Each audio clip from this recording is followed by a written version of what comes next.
Sorry. I just, I just got totally lost in your eyes. Me? Because those are the only eyes I can see? My eyes are gorgeous. Damn, I'm so beautiful. Wow. So I start looking in the mirror and it's like, whoa, who is this fella? Who is this handsome fella over here? Ooh, hey, how's it going, stranger? Hello, everybody. Welcome. Fucking hell. Welcome to the QuvarTV show for the day. It's a special Tuesday. A Tuesday evening for us. We're gonna do some video games or something. I don't know. Fuck you. I got the day off. I'm not working, so I'm streaming instead. It's not going to be a particularly long stream. I have things that I do need to do. I, in fact, have work tomorrow morning that I need to get some sleep for, but I'll be here for a little bit. We're going to just play a very short game. We're going to try to beat it today. It's a game that I found that I apparently had on Humble Choice from months ago, and I was like, this looks really neat. I like the look of this. Let's try it out. For those of you who've been around for a while, you may recall when I played 3/4 Home a while back. It was just a small little short, not even exactly a visual novel, but basically a visual novel, I guess. And it was just really neat. It was a great time. I loved it. And this kind of gives me those vibes. I don't know if it'll be the exact same sort of thing, but it's similar in aesthetic at the very least. So we'll check it out. We'll see how that goes. But before we do that, we need to get caught up on chat a little bit and then read a spooky story, because that's what I'm doing this month. For now. Reading spooky, scary stories at the start of my streams, because people love that shit, right? Right? Yeah? Okay. Congratulations, Sky. I'm getting the love at first sight. So strong, so fast. Incredible that you did this. Idiot. Yeah, you did. You did. Congratulations. Hello, Fish Sticks. How are you doing? How's Kanye today? You having a good day? I think it was today that you had your test that you said you nailed. Time is a weird soup. It's all blending together right now. I don't know when things happened or where. My brain is an absolute mess. It's all fucked. But hello, I'm having a good day. Thank you, Coding Haze, for the call. Gamer Juice, not Lamer Juice. That's fucking right. Thanks for the Gamer Juice coding. Gamer. Thank you, Steve, for the tongues. I appreciate it. Yes, absolutely, Snakey. Feel free to do what you got to do. There's no obligation to be here. Thank you for stopping by, letting me know you're doing some big gaming, or just busy working on stuff. Either way, enjoy your time. Take care. Let me just pop a little thing there. I'm not a bear. I'm not a bear, Fish Sticks. I just dress like one, I swear. Stream Elements understands. Stream Elements speaks the truth. Hello there. General Kenobi. Hello. Hello, Rocky Road. How are you doing? I don't know if I've seen you around before. I hope you enjoy your time here. Take care. We're gonna be reading a little spooky story. We're gonna play some video games in a moment. Welcome to the QuvarTV show. They call Gamer Juice, not Lamer Juice. That's fucking right. Thanks for the Gamer Juice coding. Gamer.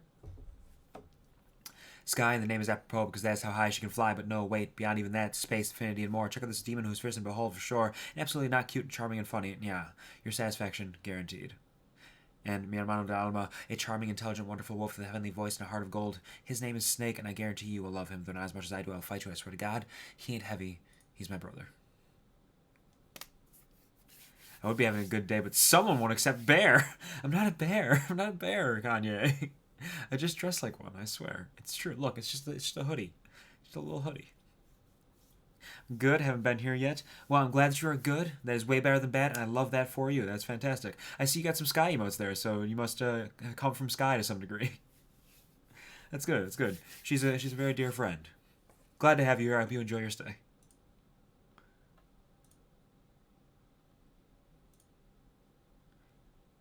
I'm not even wearing the hoodie right now, am I? Hold on. That's a hat.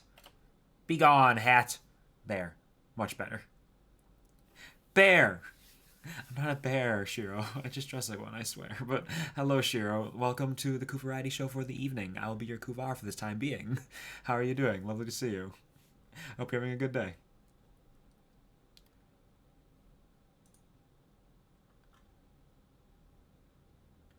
We are going. If not bear, why ears cute? It's just a hoodie. It's just a hoodie. It's just a hoodie, Shiro. See, look, watch. I can take it. Ha. See, I took it down. Now I can put it right back up. Ha. See, it's just a cute little bear hoodie. It's fine. It's fine. Or from Steak, one of the two, maybe both. Nice. Nice. It's funny that you pop in then when they both popped in and I shouted them out. It's apropos, as they say. Amazing how that works. Wait, I love your hair. Yeah, it's beautiful, isn't it? It's always hiding behind the hood, though. If you want to see it for good, you can take the hood off by redeeming the just take that silly thing off when I have no hats on and asking for it.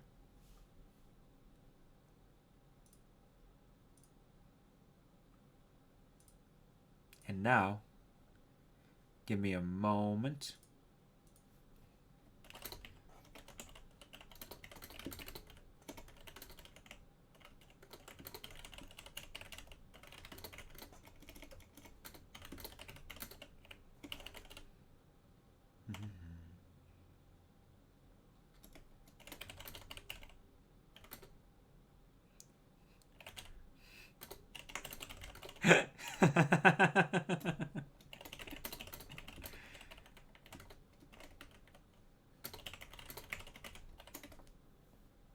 Sorry about that. It's totally fine. Nice. Calm down, Socrates. We cannot answer such philosophical questions on Tuesdays. Not a Tuesday like this. Oh, you want me to just take that silly thing off? All right, if you insist. There. Oh, wait. There, it's gone. Look at it. It's all here. Every last bit of it. All right. So the spooky story we got today. What do you guys, when I'm reading these spooky stories, I know a couple of you have been around for a few of them. Do you like it when I have the fire ambiance in the background? Or is it better to just have no sounds, that the impact of the words is the most important thing being heard? Because I know sometimes the spookiness is like, you just want the silence and the words just popping. But sometimes it's nice to have that little fire ambiance, the aesthetic of it. I don't know what you all prefer. And an earring, oh my, yes, of course, I have an earring. You must have gotten lucky and seen me wear a hoodie most of the time. I do wear the hoodie primarily, and my PNG, of course, has this as well. So this is what it looks like, but it's not as clear in the chibi because I wear the hood like this all the time, so you can't really see it, but it's there. It's just yeah. Like ambiance, wherever you choose will be perfect. We have the Screams of the Damned in the background instead. I mean, I can look it up. See if we can find some Screams of the Damned.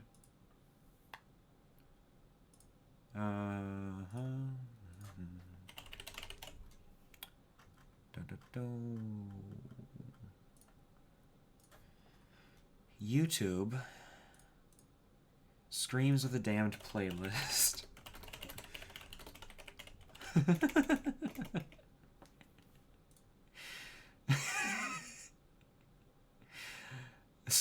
Okay, we got a Halloween Hell with Screaming Souls, 10 hours. 1 hour of relaxing Screams of the Damned, Depths of Hell, Fire, people screaming demonic voices. 4 hours, no ads, wow. Let's toss on this 10 hours.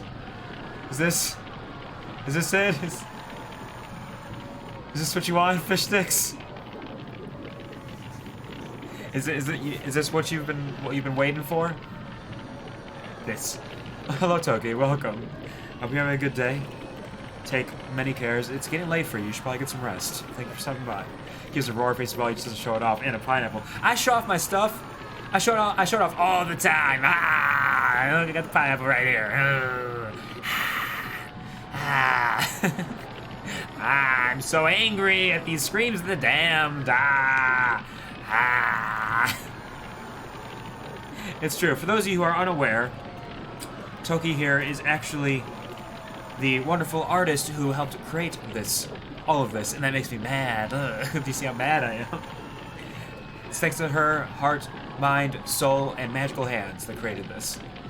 It's perfect. Yeah. It is pretty nice. That being said, I think it's a little excessive for this right now in this way. May I have this dance, Toki? A chance to tell these people to check out a peek at this beautiful, radiant soul, a burning star that shines so bright she lights up the night, an amazing artist and brilliant entertainer, and she will bring you smiles for miles as she does for me. Pineapple? Mm-hmm. I got a little pineapple here. Yeah. It's my brand. It's part of my brand, pineapples. You may not know this, but it's me. I will toss on just a little bit of fire in the background. Here, let me just toss this on. A nice soft burn, as it were. Just this little one. Hey yo, weekday Q stream. Yep, it's Tuesday, Goy. It's Tuesday, and I'm here to provide some entertainment. I have the day off from work, so I was like, you know what? Why not? Why not? I got nothing else to do with my life. Let me stream. Pineapples are your tummy? Yes, pineapples are your tummy. I presume that's a portmanteau of yummy in my tummy, so you just smash them together to your tummy. Yes, of course. It just makes sense. Let us hit this spooky, scary story. It's about time, isn't it? It was an accident, but can be a thing. Yep. That's how it works. Toki, it is far too late for you. It's nearly 1 a.m. Go to sleep. Go to sleep, Toki, sleep. But if you need a bedtime story, I got a perfect one for you. It'll help lull you into a sense of peacefulness and slumber and tranquility. It's called My Mom Kept Me Safe with a Text Code. She just used it. I work as Toki. Toki. Toki, it is 1 a.m. for you. I'll read you this scary bedtime story anyways. Maybe you'll fall asleep at your desk. Fall asleep on your tablet. How about that? Unless you're working on Minecraft still. I don't know. I really need to get back in there. I've been building up Kuvarnia adjacent village. I'm making it big and strong, slowly but surely. It'll get there. And then one day I may be able to make something for myself properly. Oops. Anyways. Ding dong, hello. Ding dong, hello. Hello, big juicy cat with nipples. Thank you for joining the Kuvarmi. There's no turning back. You're mine now. I hope you enjoy your stay here. We're doing a lot of goofy, funny, silly bullshit today. Pleasure to see you. I'm just gonna call you Big the Cat if that's alright. Just 5 more minutes. 5 more minutes. Okay, I will accept 5 more minutes. In 5 minutes, I will tell you that it's time to go to sleep again. How about that? But thank you for stopping by, Big the Cats. Gotta go fast. Gotta go fast. Gotta go faster, faster, faster, faster, faster. Sonic X. So this story is entitled, My Mom Kept Me Safe with a Text Code. She just used it. Kuvarnia is like the West Berlin of Minecraft. Yeah, you're not wrong. It is a corrupted place full of death and destruction and sadness. It's horrible. The land is dead. The mountain is hollow. Just like me. My mom was my whole world when I was growing up. When I was 7, my father left my mom and me after she found him having an open affair with a coworker. He beat her up for having the audacity to leave him, but she got the house and scrubbed him from our lives. She decided she would focus on herself and taking care of other women, so she worked for lots of women's shelters and such. She eventually became a court counselor and social worker for abused women and children, and she really helped people get out of abusive situations. She understood the world isn't always kind to women. That's for damn sure. Good on her. Creepers fall from the waterfalls. Yeah, you're not wrong. They do. They definitely fall from the waterfalls. It's a rain. It's a very creepy rain that goes tss. You're like, is that the sound of water falling? Tss. Nope, that's just the sound of a creeper about to explode. Hello, puppy. What the fuck are you doing here? Thanks for stopping by. You're supposed to be napping. I hope you're having a wonderful day, puppy. Thanks for being here, I guess. Wait, East Berlin. I don't know directions. It's okay. It's counterclockwise, fish sticks. It's counterclockwise. That's where you gotta go. I don't remember specifically either. I didn't correct you, so don't worry. We're all in this together. Other lyrics and stuff. It's a song from High School Musical. Anyways. Being the amazing woman she was, She knew growing up as a girl is already hard, so we had safety codes and phrases built in to keep me safe. She also had a special rule that if I was in trouble, I could call her or text her in our special way, and she would come get me. No questions asked, and no consequences. That way, if I was in trouble, I could call her without fear of her reaction or punishment. She told me she understood being a teen means making choices of your own, and sometimes those are really stupid choices. But they shouldn't cost me my innocence. She cared first and foremost for my safety. When I was 11, I was on my first sleepover, and I just wasn't comfortable.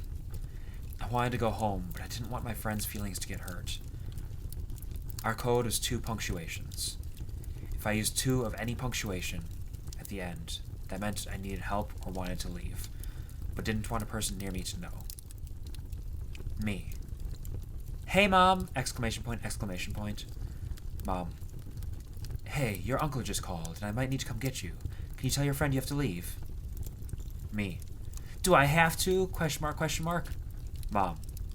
Yes, please pack up. That way I saved face, and I could blame my mom. I did use it from time to time, but it was rare. I knew I always had that safety net growing up, though I was pretty safe in the area we lived in.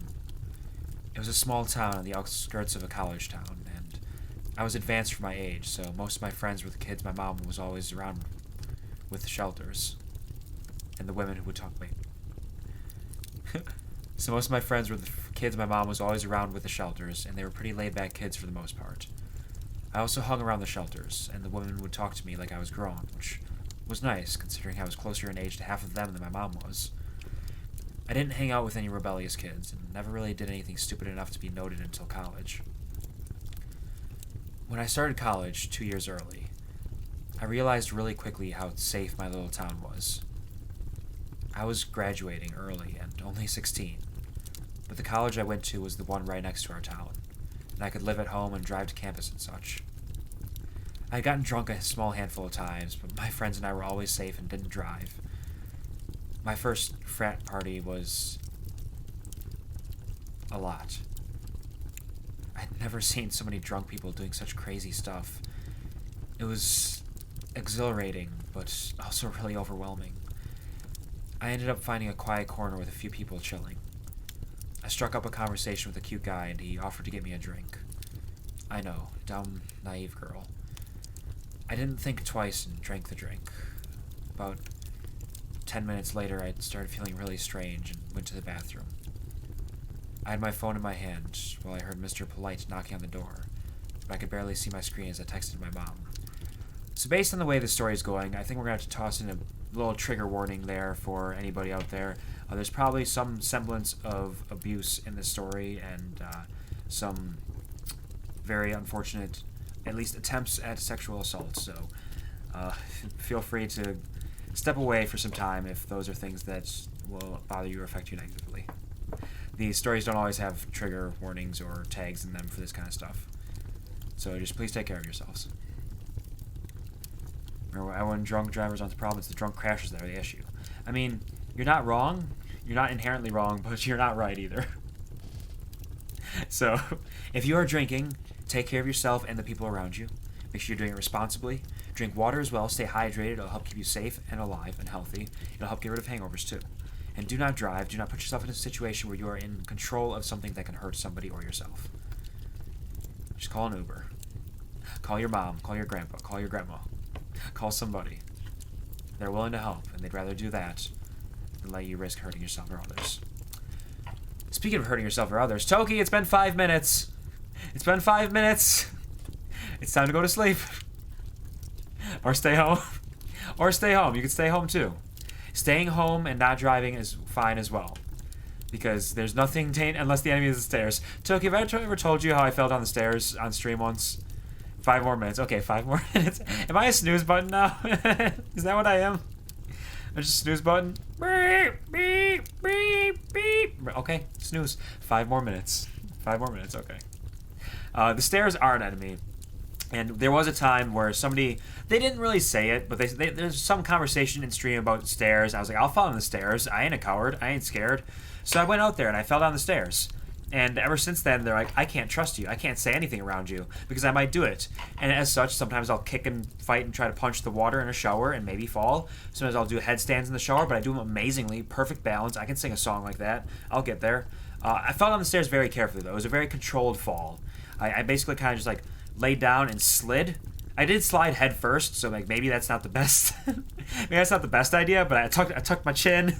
Didn't hit my head on anything too badly, and I was totally okay. I think my hip hurt a little bit, my shoulder, but I was fine.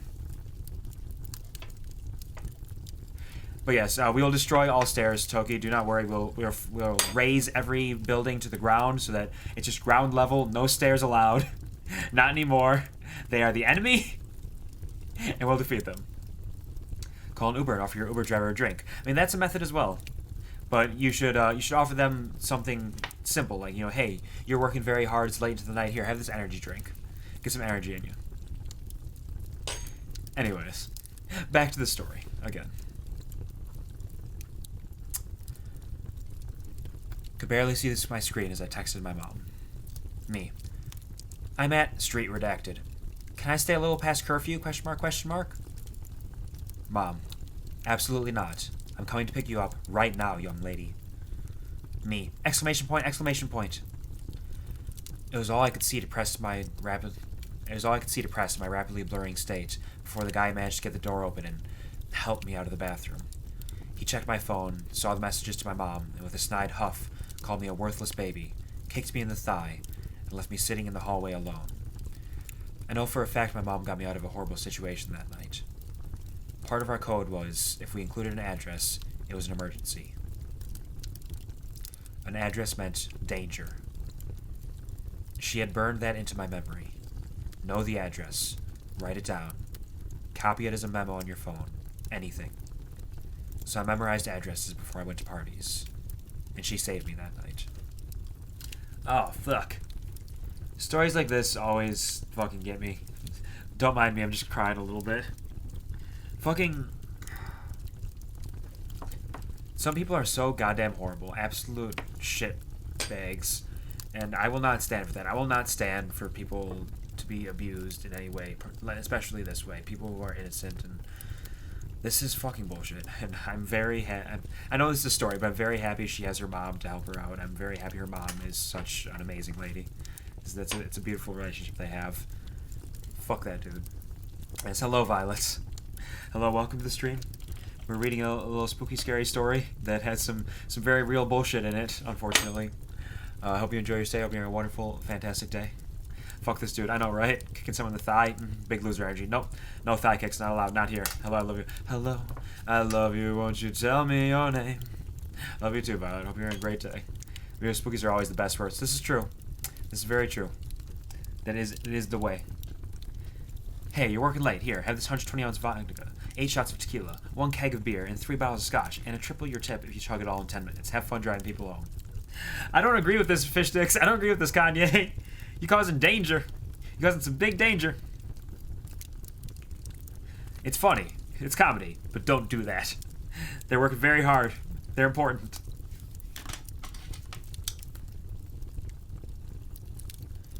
Where was I? She didn't get mad I was drinking, or somewhere she had warned me against going. She was just so worried about me and wanted me to be okay. That night she took me to the hospital, and they put me on saline and something else to help flush the drug from my system. I just remember Mom sitting by my bed looking relieved but still worried. I didn't realize how dangerous that situation could have gotten, but she did. Beyond that, I don't remember ever needing the code. She talked to me and told me the hard truths of being a young woman in today's world after I sobered up, and I've been very careful ever since. Alarm! Toki, 5 minutes are up. Thank you, Gore. I thought it might have been. Toki, 5 minutes are up. It's time for bed. Time to go to sleep. Time to go night-night. Work is over. Do it. No, puppy, don't do it. Not like this. Not in this way. Snooze. Okay, 5 more minutes. 5 more minutes. Just 5 more. Beep, beep, beep. Are we the Toki timer now? Are we keeping her from overworking? We're trying. I feel this is my everyday morning. I never actually hit snooze. In fact, I don't know if I've ever hit snooze in my life. I hear my alarm, I get up. I used to hop out of bed so that standing up and not wanting to fall down would be what kept me awake. Now sometimes I'll lay in bed for a little bit and poke around at my phone, but I never hit snooze. I'm always like, alarm go off, time to go. 5 alarms, I snooze them all around 6 times. Damn, Toki. I mean, I guess you're trying to get more sleep, but you know, if you just got more sleep, you might not have to do that. Then I'm late and just have to run with food in my mouth. Full on toski. I understand. I understand. That is a difficulty. I've been late to work once, and it's because I think I turned my alarm off or something, and I woke up like a half hour later, and my coworker was like, "Hey, are you coming in?" I said, "Oh, yo, shit, I'm fucking late. I'll be right there." He's like, "It's chill. Just tell everybody you had a meeting or something." I was like, "I will do that. Thanks, bud." Do we need to break the snooze button? We'll break the snooze button later. It is very late for her, but she is working hard. She's got a lot on her plate, so I will allow this. I will allow this kindness just this once. But she will need to go to bed soon.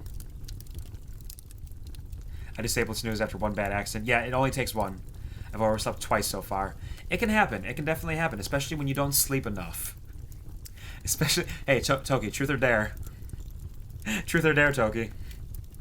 Usually if I oversleep past 9, my manager calls me. I mean, that's nice that they do that at least. They understand. My coworker will call me. I don't like this game. I don't like this game. My problem is I have my phone on silent, so I don't hear phone calls or texts. So him calling me didn't help. I just happened to wake up on time because I don't sleep well enough anyways. But I should probably do that at some point. Put on like actual sound. Because he is very kind. He's a very good boy. He's a very good boy. I appreciate his presence at my work. We work very well. We're a good team. Running with food in your mouth is cute as fuck. It's fine. It is. It is cute as fuck. This is true. It's classic. It's a classic. I run with food in my mouth all the time. I always have food in my mouth. That's not true. This is not the case. Alarms are overrated. The only thing that gets me up is when my carbon monoxide detector starts to beep for the 12th time that week. Like, shut the fuck up, I'm trying to sleep. I know, right? And like, the sleep, I bet the sleep you're getting is like so deep. It's such a deep, restful sleep. Like, you don't even ever want to wake up. Like, that kind of sleep, you know? Like, I get it. I understand. God damn that carbon monoxide detector. That's bullshit. I hate when shit like that happens. Alright. Back to the story. I'm getting distracted from this story. Last month, my mom passed away of a fatal heart attack. She had always had a weak heart, and she was saving up money to get a pacemaker, but it just didn't happen fast enough. I was completely devastated. I thought of my mom as a permanent fixture in my life, the rock that was always keeping me grounded and safe. She was immortal in my eyes, and I didn't know what I was going to do. How I was going to move on with my life without my confidant, my protector. I just didn't know what to do. When I opened her door and she wasn't there, I just cried. Knowing she would never be there again was just so horrible. I texted her phone, and it rang on the table. I looked at it and wanted to throw it across the room, but I would never do that, could never do that. She loved that damn phone. She loved being able to have her pictures and music all together, play her phone games. She would sit and watch short films and funny videos for hours after she should be sleeping. It was her guilty pleasure, that phone. That's when the thought struck me. Like a loud, noisy alarm blaring in my ears. That it's been 5 minutes again, Toki, and it's time to go to bed. Looks like Mom forgot to change the batteries of the carbon monoxide detector. It's possible. Although I don't know if carbon monoxide causes a heart attack, technically. Is it just like a poisoning? I'm not positive. Oh, wait, my spooky story. You're right. Okay, I'll go off the story. You're absolutely right. I'm reading you a spooky story, bedtime story. You can stay awake until after that. I'm definitely not being manipulated. In no way. So we'll just... I'll turn off... I'll change the alarm to just be like a... It'll be a context-sensitive alarm that'll just happen to go off when the story's done. That makes sense, right? That's when the thought struck me. I remembered the funeral director told me I could place items in her casket that were important to her. And I decided then and there, I would clone her phone on my computer to save all her data and pictures, and I would give her her phone. I loved the idea of her playing her phone games and laughing at videos in the afterlife. The thought made me smile and took a sliver of the grief away. I knew it was silly, and I didn't know how long her cell bill was paid up for, but I just couldn't stop thinking about how fitting it would be. She always did joke about coming back to haunt me just to play her games and watch videos, so why not give her something to tie her over until she sorted out how to haunt me to get her fix? Her funeral was sad but lovely. She was surrounded in her favorite flowers, tiger lilies and birds of paradise. Woman after woman came up to me and told me how much of a difference my mom made in their lives. I thought of all the lives that she touched and all the people she helped throughout her life. Despite my grief, I couldn't help but to be proud of my mom, and proud to be her daughter. Getting home after the wake and more condolences, I finally sat down on Mom's couch and turned my ringer on for the first time since I left for the funeral. Immediately, I got a missed text notification. Mom, I love you too. Period.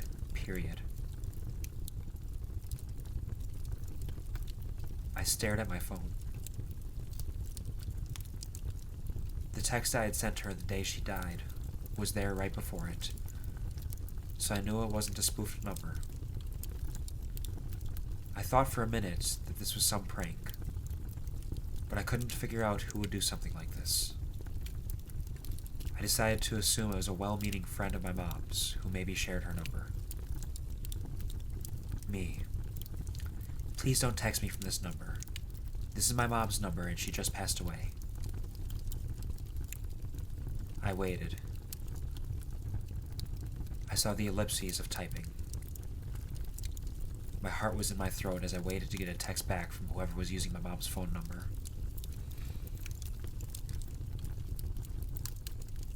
Mom, I'm at redacted location.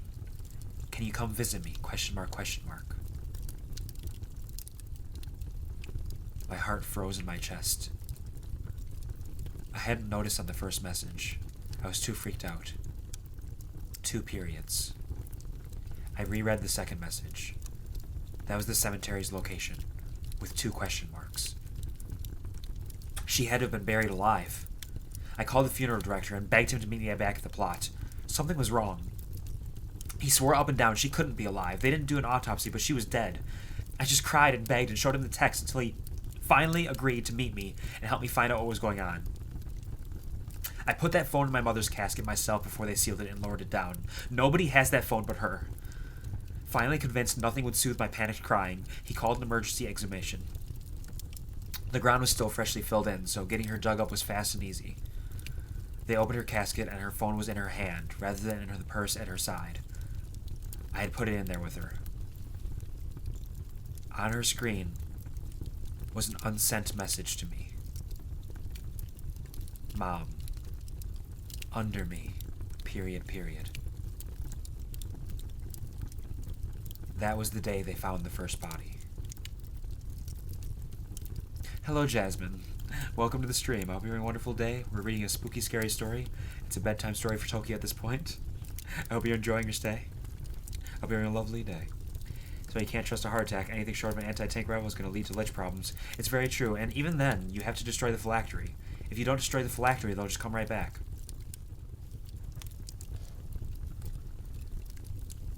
That was the day they found the first body. Teenage girls had been disappearing over the years at a slightly raised rate for the last 6 years or so, but most were assumed to be runaways and ignored. Families had begged for the police to look for their children, but it fell on deaf ears. It turns out the cemetery caretaker would stake out grieving families. He was stalking the girls and would then kidnap them when they were coming home from school. He would kill them and bury them under fresh graves before putting in the casket and filling them in, hiding all evidence of his crimes in plain sight. After finding his map and his souvenirs, they were able to give closure to 27 families. To me, the most chilling evidence they found that a detective reluctantly showed me at my insistence. It was a collection of pictures of my mom's funeral, where my 13-year-old niece's pictures were circled. I know you guys are going to ask, so I'll tell you. I did get one last text from my mom. It was a week after all the media calmed down, and I was able to return to my grief. It's hard to grieve when people are questioning you about everything and calling you a hero. I knew I wasn't, but they just didn't want to listen to my story. They just assumed I saw something before they lowered my mom's casket down. So after I finally got a chance to sit down and be alone, I put on one of my mom's favorite horror movies, and I texted her one last time. I didn't expect anything supernatural. I just felt like it would give me a little closure. Me. I love you, Mom. I miss you so much. I hope you're happy wherever you are now. I set my phone down and wiped away the tears that were flowing freely. This movie was still as good as the first time she showed it to me. It's cathartic to feel these emotions. I was genuinely startled when my mom's text ringtone went off. Mom. I love you too, honey. And I am.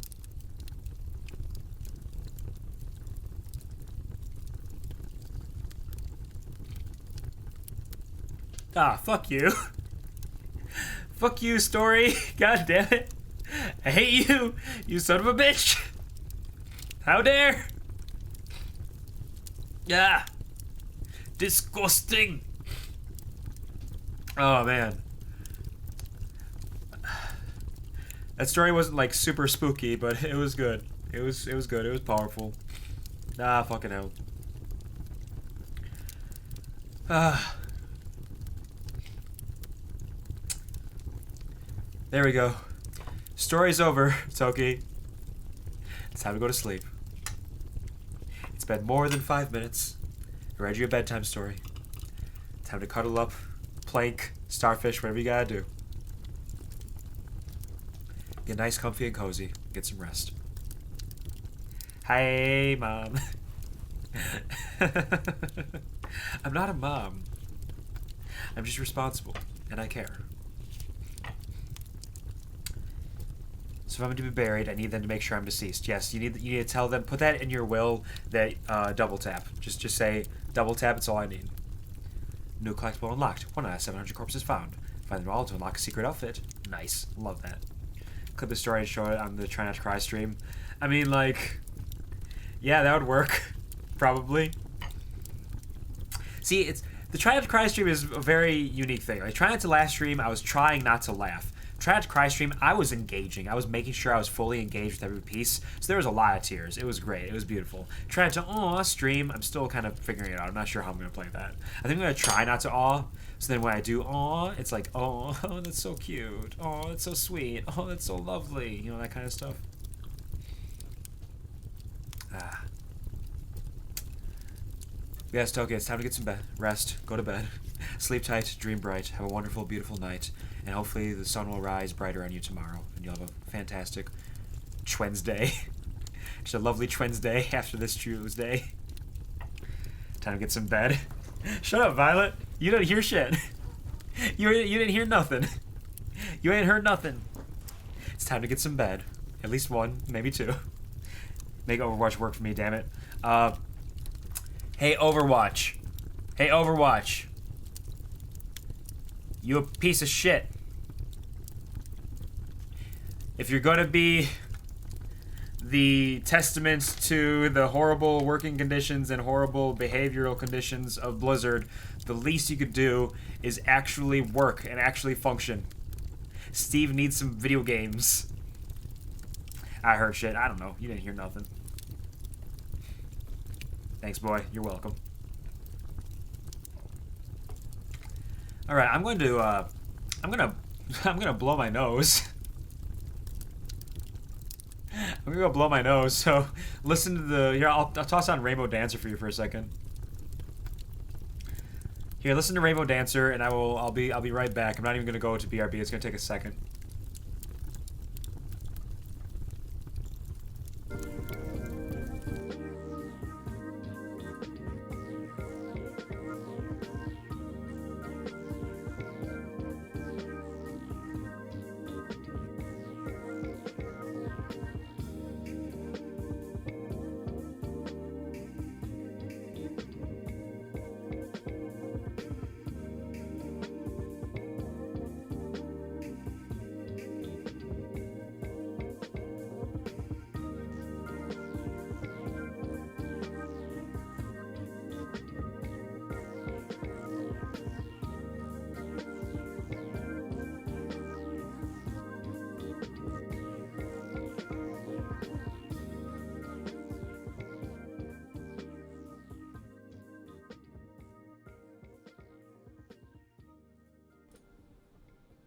Hey, I'm back.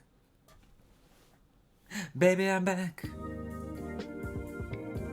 So is Rainbow Dancer. Alright, goodbye, Rainbow Dancer. We're gonna play some video games now. I got my comfort pineapple here for safety. Got to the front of the 40k line like 7 times, that fails to join the server and kicks me to the back again. Damn, that sucks. That doesn't work that way, Gore. You can clip that, but that's not gonna work. It doesn't work like this. But thank you for the clip and thank you for the attempt. Overwatch is literally telling you that you're better off not playing this game. Seriously, I've just been looking at my laptop all day while working from home. Like, come on. It'll work. It'll work. You'll get there. It's a cold and it's a broken hallelujah. Hallelujah. Hallelujah.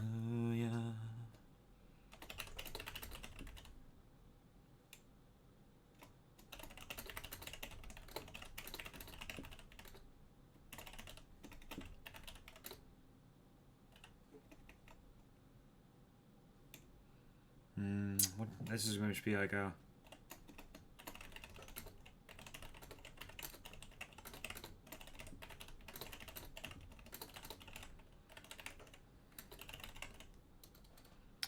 And... there we go. Today we'll be playing If Found. Oh man, damn bad. Damn bad. It'll be okay, Gore. You got this. Bear, how dare. Well, hop on. What'd I do?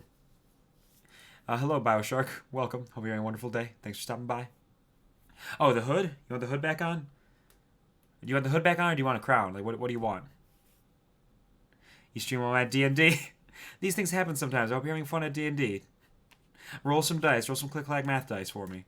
Hood first. Okay, 1, 2. Yeah! There we go. Hood's back on. And then the crown. All right. Where's my cutie crown? There it is. Bow. Bow. Bow. Bow. I'm so fucking cute. Thank you, Bioshark. I appreciate the hats.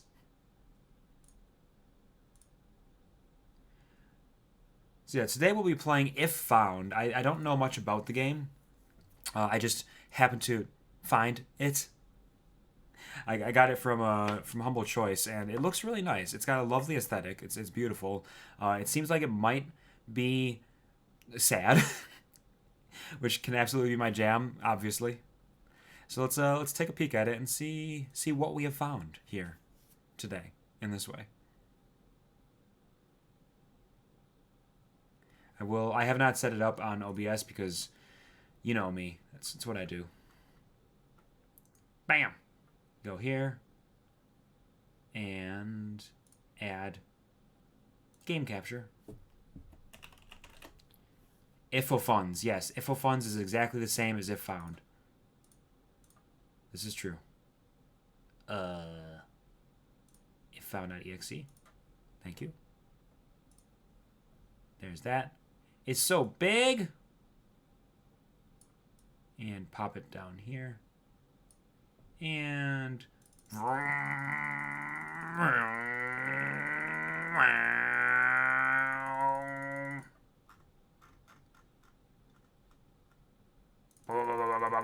There it is. Come on. Down, down, down.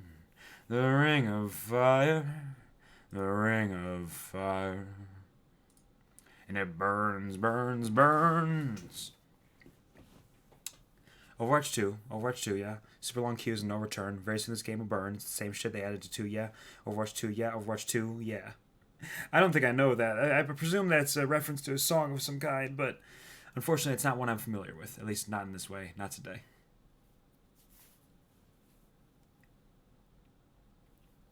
But it does seem like the same shit and they added it to. I don't disagree with that. And thank you, StreamAllowance, for advertising the Trying to Aw stream. If anybody's interested in checking out the Trying to Aw stream, it's this coming Saturday, October 8th, starting at 5 p.m. UTC, 12 p.m. CDT, in which, if you follow the link, you'll see all the rules and regulations for it. It is a game, and you can win. If you drop some entries there you think can make me aw, go ahead, check it out. Take a peek. Overwatch 2, more like Overwatch by this, too. Yeah. Especially consider they closed the server. Settings, eraser size, language. Huh? Okay. Interesting. Eraser size. What happens if we get a big eraser? Wait.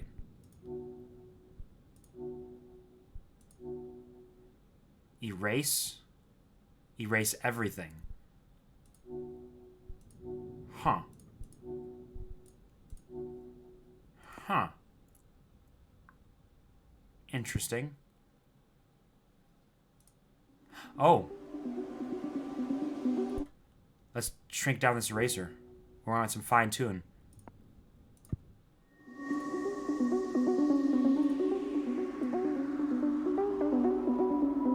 Okay. Okay. Okay. I'm down.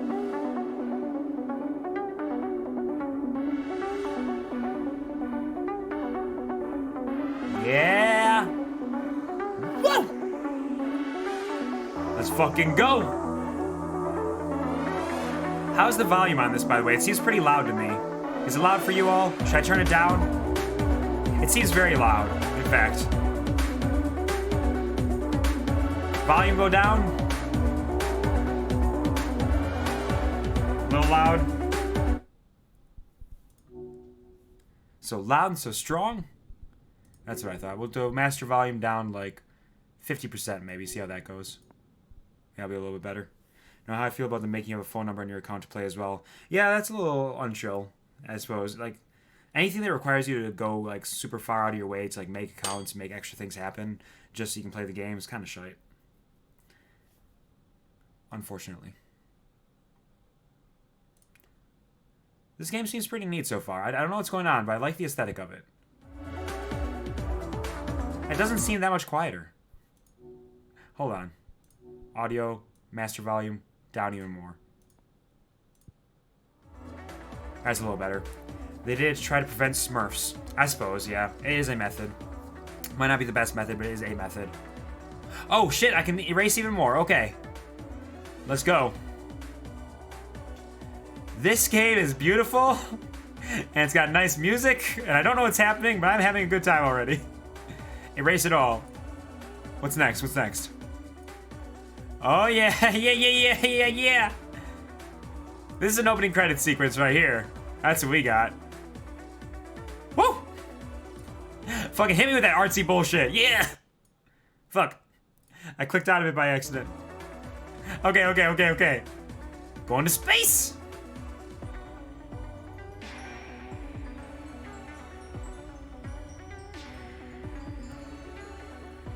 $750 million kilometers from Earth. In orbit around Jupiter. I've never been so far before.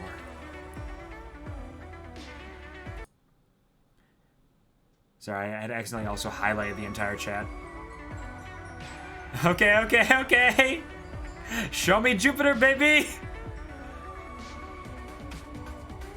What the fuck is this game? I need to go further. Only one more jump. And I'll be the first to reach Planet X. We're zooming. Show me that marble. What do you got? We're zooming. Is this like a hyperspace sort of thing?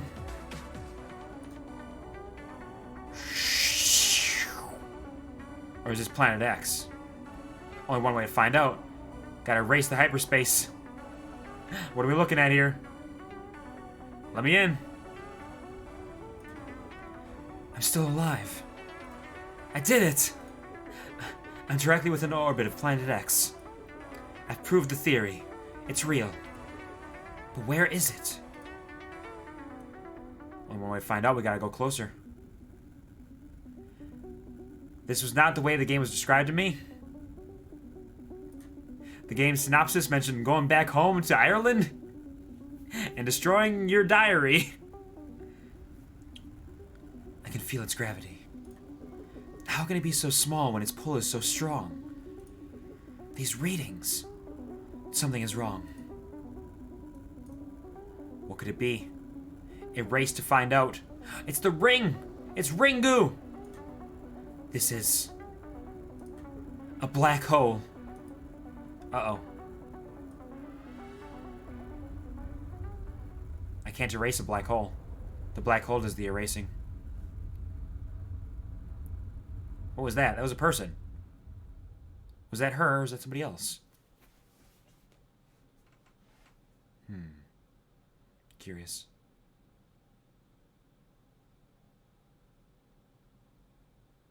Erase? Yeah, there we go. Show me what you got. It's an astronaut.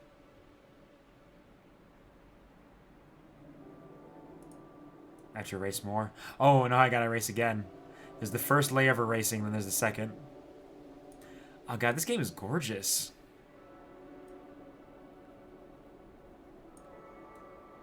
Such a unique aesthetic we got here. I'm glad that I found this game. Oh, okay. Starting to see some stuff. Hello there, lady. What are you doing here? If found. If found, what does it mean? If the diary is found, if this person is found in the black hole, if the black hole is found, if Planet X is found. There's so many options now. I wasn't expecting this. And now we're going back to planet Earth. It's a fire pit. Fireplace. Oh, thank you, Gore, for the so small clip. I appreciate it. Oh, okay, here's the diary. Here's the diary part. All right.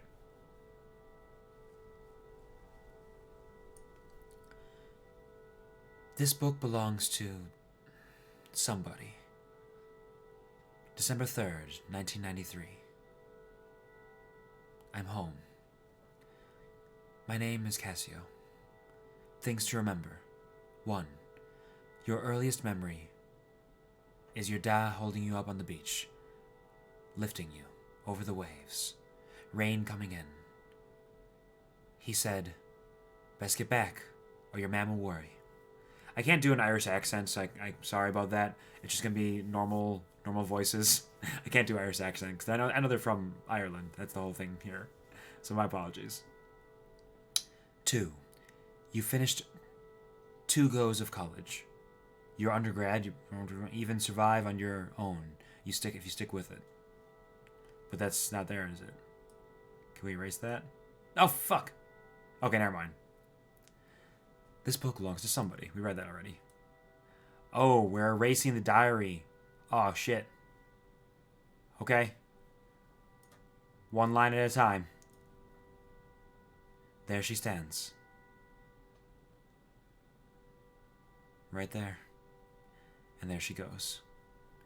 There she goes again. Hello, R. Taruka. Hello, may I ask you a question? Sure, AMA is on my tags for a reason. You can ask me anything. I might not answer it, but you can ask me.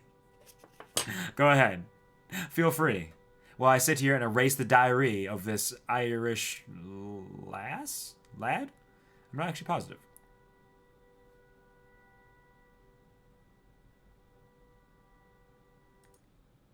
Did you ever crush on somebody and that fucking person comes to you and tells you to help them to date your friend?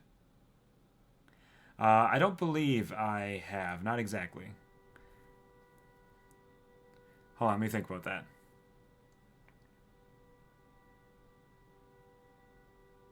No, I've not had that happen.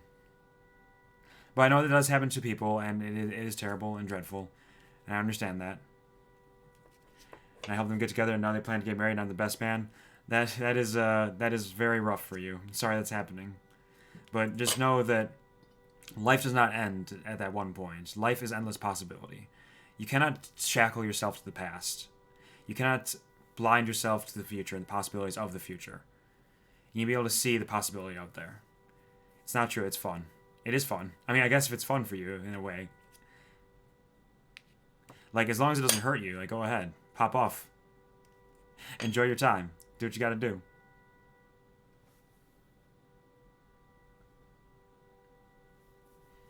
Hey, hello there. Hello there, Leela. How are you doing? Hello there. Thanks for stopping by. Oops. I mean, if it's fun for you, like, hey, more power to you. Have fun with it. Bringing people together can be a beautiful thing, in a way. Like, the origins of it might suck, but it is a good thing that's happening, in a way. I was asked for it. I befriended everyone in school. Not great, to be honest. Well, I'm sorry to hear that. That sucks. But, you know, these things happen. You aren't asking for anything.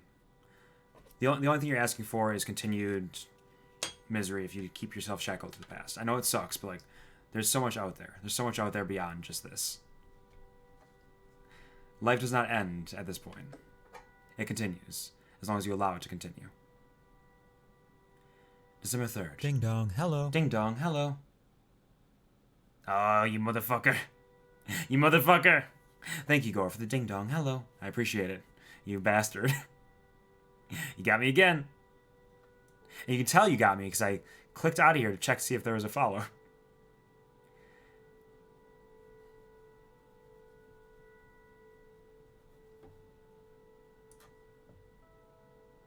I'm home. Why is she erasing her diary, though? For what reason? What has happened? My name is Cassio. Things to remember. Your earliest memory is your dad. Which we did read already. Oh, we can erase that now. Okay. Your undergrad and your master's. Everyone thought you couldn't even survive on your own. You stick with it. 3. When people stare, just ignore them. Think about the stars and the galaxies and dark matter, whatever it is. Remember how small and insignificant we all are. Never? You don't need to be nice to people who bully you. It's true. You don't need a relationship. Relationships don't work with you. You can try to be normal and have a relationship, but it's never felt right. I should stop reading these things, apparently, because we're meant to be erasing them. One at a time. And that's okay. It's okay to be quiet and weird. Relationships are not the end-all be-all. Not in that way. There's so much more to life than that. To shackle yourself to that idea. I have it easy to make friends. I mean, that's a good thing. It is good to have friends. And to make friends in that way. I also made lots of friends in my time. From all different cliques and groups. It's good to have that breadth of knowledge. The breadth of possibility. Ma'am. Bridge McHugh. Okay, Grandpa. Yeah, pretty much. I'm not that old. I'm older, but I'm not that old. I'm not a grandpa for true. Age 52. Likes hosting the knitting circle in the house. Watching Winning Streak on Saturdays. Hates driving to Castle Bar to do the big shop, mowing the lawn, and the parish council. My favorite thing about her, watching her slowly pick out a tune on the piano from scrappy sheets of paper. This is her mom. Are these footnotes? Ah, Brid, an Irish version of the name Bridget, a famous Irish saint. It's pronounced with a long E, similar to the English word breed, but the final D is like the D in Bridget, almost a J sound, so it's Breege. Interesting. Castlebar is the closest large town to Achill, a medieval market town. As the name suggests, it has a castle. Thanks for the footnotes. But now we must erase our ma'am.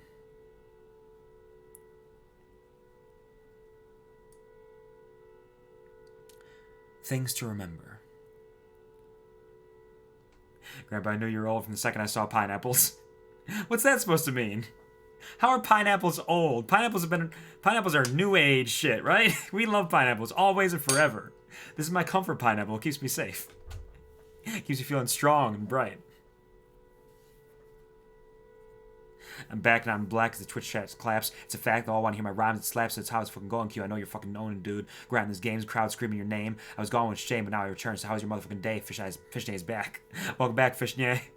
Things are going well. This game is beautiful. It's got a wonderful aesthetic. I'm not entirely sure where it's going yet, but I can tell it's not going a happy place so far. She found a planet and a black hole in space, and we got the title screen. Now we're erasing her diary and figuring out who she is. I'm not sure. It's very interesting, though. I'm having a good time trying to figure it out. If anything, she thought he was a swinger. You know, I've heard that recently. People have told that to me recently, that that's a thing, and I refuse. I refuse to accept it. Not today. Not like this. Come on, Grandpappy, now time to go back home. No. I'm trying to play video games on the internet. No, please. Good thing I'm trying to be a comedian. Hey, more power to you. Comedy is a beautiful thing. I'm funny as fuck. I'm one of the funniest people I know. God damn, it's so funny. I'm sure you're funny too. Work on it. You got this. Drive for your future. Claim that space. Do it for yourself. Why are the words having a stroke? Because they've been stroked. It's aesthetic, I suppose. So you gotta erase the past to make room for the future. Or maybe something's chasing you. You gotta get rid of your memories for some reason. It's possible. I can't tell if the black hole was a in media res and that's the end of the story, or if that's the beginning and this is like coming back. It's interesting though. But this person obviously has a love for space. They mentioned that earlier. So I feel like this is like they're finding their way to be that astronaut, finding their way there. Okay, I believe you, Grandpa. You're funny in an old way.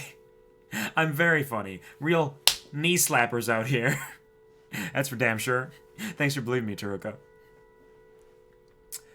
Things to remember. 1. She's from the mainland, from Westport. She jokes that she came from Ada, but she stayed for his 5 sisters. 2. When I went to school, she started working in the post office. 3. She only knows how to bake a few things, but she has great commitment to it. Mam is determined that me and Fergal will pass on her brown bread recipe. 4. The only thing she kept of Da was his Sunday jacket. For me or Fergal, when we were old enough. Listen, you believed in me, I believe in you. That's what we got here. You're gonna fit in well here if that's your thought. Positivity builds positivity. We believe in each other, we build up together. We are not alone, we all build each other up. So big and so strong, we're all making progress day by night, night by day, together. Fuck yeah. Fergal McHugh, age 30. Likes GAA, a few scoops down the pub with the lads. Hates thinking. Hey Fergal. You look like you're having a real go of it here. The one place capitalism has not gotten to. Space! Sorry, I'm Lonely Wolf. No worries. No worries. You can be lonely, but you're not alone. Remember that. Even right now, you're here, with us.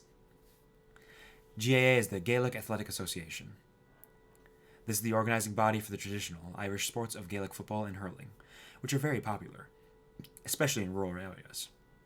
The GAA is usually a big part of the local community. Haha, not you being lonely. It's okay, Steve. You're trying your best out here. Goodbye, Hugh. Or Farrell McHugh. Fergal McHugh, rather. I know names. I know how to read. Things to remember about Fergal. My favorite thing about him. We used to go and pick mussels together in Keem sometimes. He has a photo in his room of him at his debs. Like the Irish version of prom, a big dance held for students who have finished secondary school. Although the actual date can be before they finish or months afterwards. Expect fancy dresses, suits, and a lot of alcohol. Sarah is there, before she left for Australia. He's smiling at the camera with his big, goofy grin. 2. He was the one who told me Da was in hospital. He came and knocked on the door of my classroom, and I knew at once something was wrong. 3. His favorite films are James Bond films. He watches them religiously, when they're on the telly.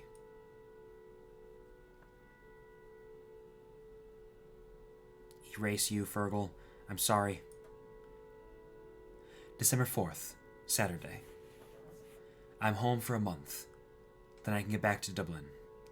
Fine. It feels like I haven't been on the island in years. Research jobs, projects, long hours doing inventory in the supermarket, anything to keep myself away.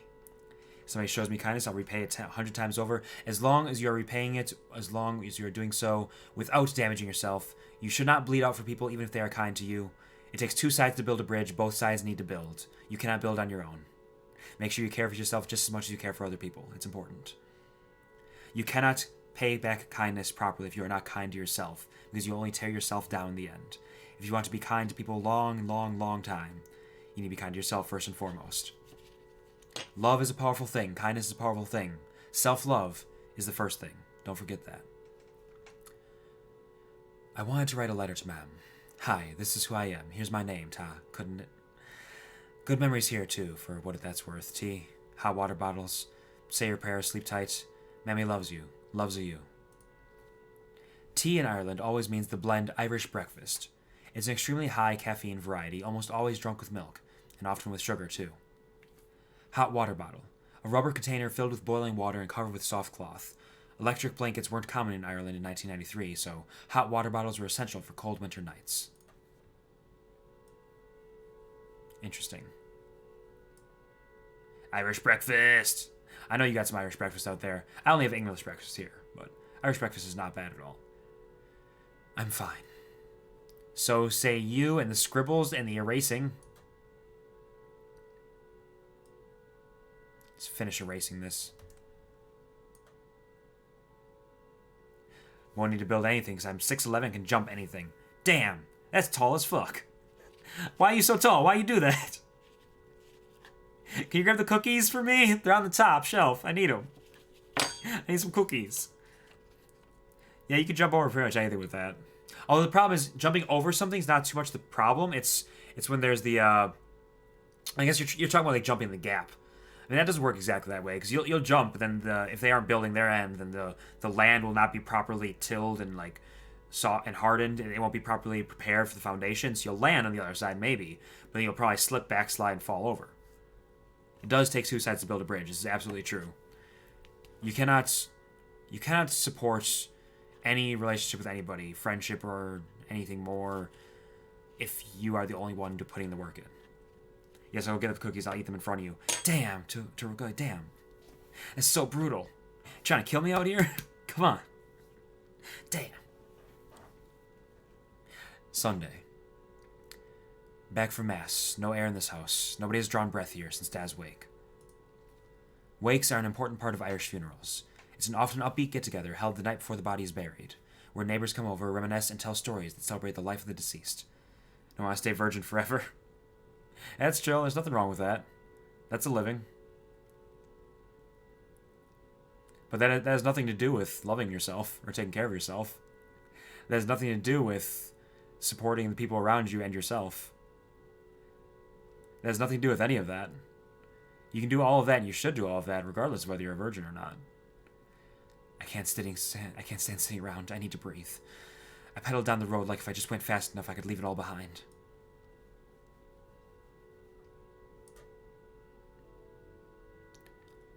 Sat on Keene Bay and watched the horizon. It's a famous beach on the west end of Achill Island. It's incredibly beautiful, with yellow sand surrounded by hills and cliffs. It is lovely. She got some nice sketches here. Then Colum appeared. Colum. It is you. Well, haven't you changed? Good to see you again, Colum. Call me Cassio. Nodded, smiled. You should meet my boyfriend, Jack. The weather approved, the brightest day since October. It's kind of difficult to follow the flow of conversation here. We're figuring it out. I don't know what... Oh, that's Call Me Cassio. Hey, Space Geek. That's a me. It's a me, Space Geek. Monday, 6th. Fergal mentioned working at the post office again. No thanks. Too many faces. Post office. Cassio's mother and brother both work at the post office on Achill. Post offices in Ireland are community hubs. not least because they connect locals to distant family. In addition to letters, they also hand out social welfare payments and government pensions, and often act as banks in rural communities. Many of them are part of newsagents or even a pub. Me and my determination will live forever? Absolutely. Hang on to that. Determination is a powerful thing. Stay determined. Don't give up. Never be game over. Life is a beautiful thing. There's so much beauty in life to be found. As long as you're willing to look for it. And you claim it for yourself. Everything is meaningless until you choose meaning. So choose meaning. Give meaning to the things that matter to you. Take meaning away from the things that hurt you. And live your best life. Met Colum and Jack at the abandoned village and climbed up Sleevemore. The abandoned village is a local tourist landmark on Achill, a village that was completely abandoned during the Great Famine of 1845 to 1849, but some of it was used up to the early 20th century as a summer village for farmers working on the mountain. Achill Island. Achill is the largest island off the coast of Ireland, connected by a bridge to the mainland. It's part of County Mayo, one of the 5 counties in the province of Connacht, pronounced Achill. I've been doing it right. Achill, yeah, I did it. Jack was all teeth and laughter, bright-eyed, bushy-tailed enthusiasm. I don't think anyone from Achill is that relaxed. I don't understand this game. We're trying to figure it out. So far, it starts off with, well, for one thing, the whole thing is erasing stuff, and that's the unique Ding aesthetic dong, of hello. this. Ding dong, hello. Hello, Taruka. Thank you for joining the Kuv Army. There's no turning back. You're mine now. I hope you enjoy your stay here with the QuvarTV show. We offer a QuvarTV of vibes and games and events. We do a lot of silly, fucking, stupid bullshit here. I hope you enjoy your stay. The game is very interesting so far. It's got a lovely aesthetic. I like the music. The music was good earlier. Now it's just kind of like this ambient sort of noise, kind of building up the tension in a way. And we're erasing Cassio's diary. Cassio kept their diary. They went back home to Ireland. Now they're erasing all of it. And it started off with them, I believe it was them, I think it's an in media res, some point in the future, where they were in space, and they were searching for Planet X, whatever that is, and they found a black hole there, and then it cuts to the title, and now we're here, and now we're figuring out what's going on from here. We're trying to figure it out. So, it seems like Cassio's dad passed away, and I think right now they're dealing with that sort of grief, and they're talking with their friends, and figuring out who they are and what they're doing. No, do not take me into the basement. No, don't worry. I don't even have a basement. I live in an upper floor apartment. No basements here. You're totally safe. A band? You're kidding. No, really. With a young gun, Shans, a real talent, Shanser is. We're called the Banshee. Jack's on drums, of course. Colum the bassist, setting the groove. Shan sings and writes.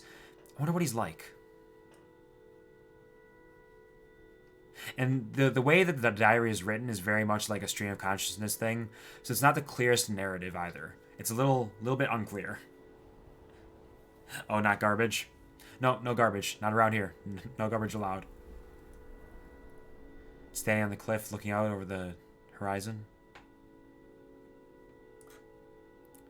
Tuesday. Got hungry. Went up to Dugart, to the tea shop. They make the only decent sandwich on Achill. Dugart.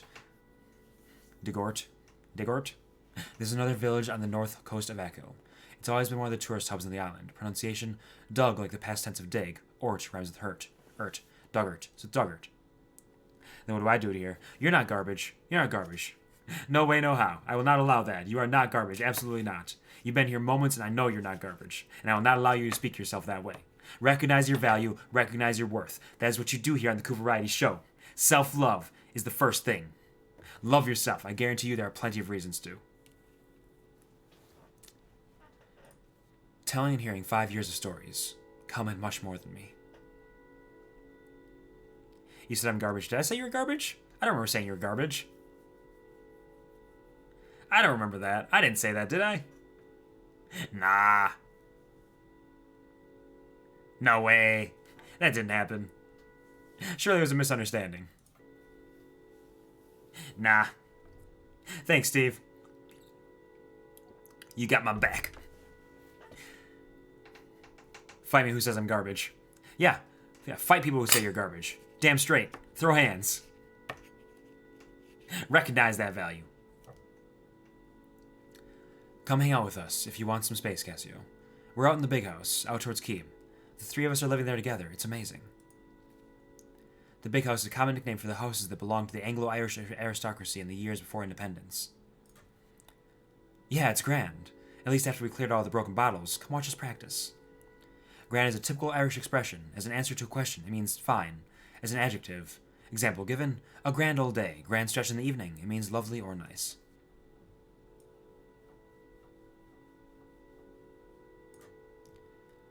Maybe the month will be grand. What is this circle? Scene transition? It's raining. And now we go inside. It's raining from the inside. And now, whoosh, whoosh, whoosh, whoosh, whoosh, whoosh, whoosh, whoosh. Old room, old habits, old home.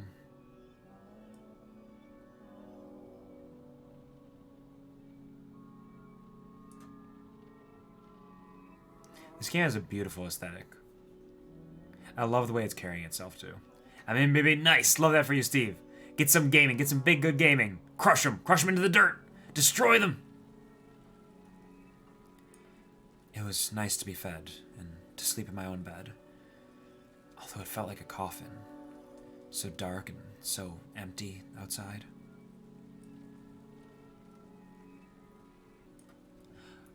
By the way, is the volume good now? Is the volume good now that I have turned it down a bit? Like, can you still hear it? Or is it too quiet now? I can turn it back up if it's too quiet now.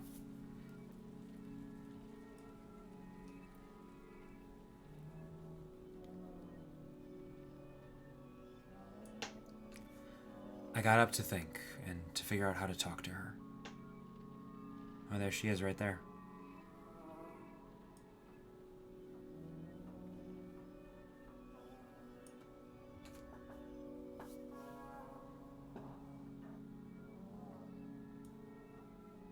Plan.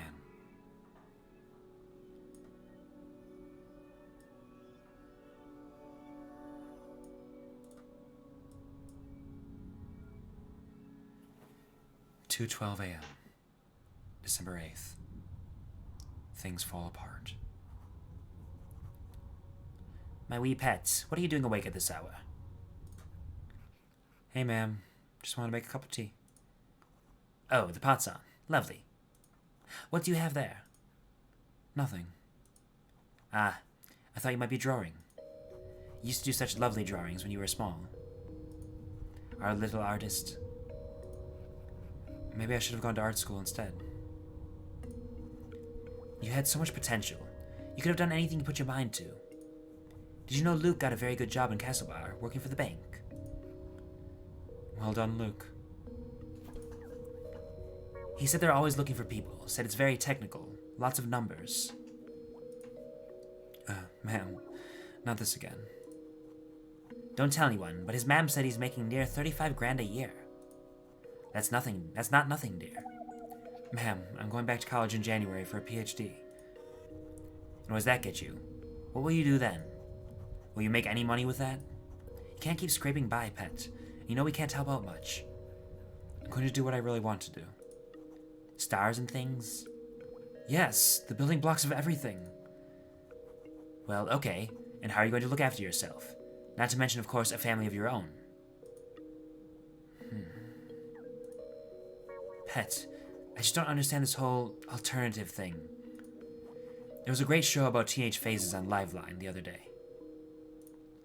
Liveline is an Irish call-in radio show about current events and social issues. It focuses on political and social topics. It's not a phase, and I'm 23. Look, you're going to have to face facts. Settle down with a nice woman and get your life in order. Once you have children of your own, you'll understand.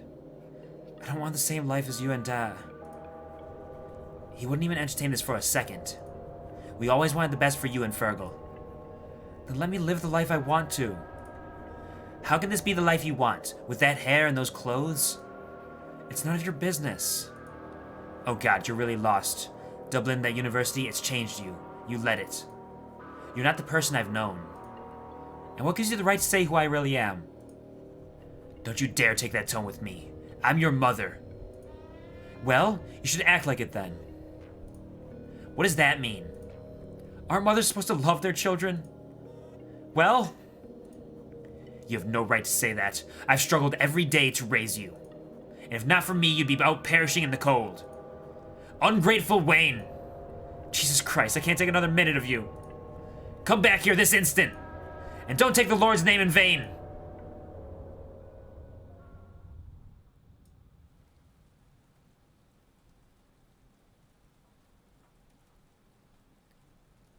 Things are not okay in the Cassio household.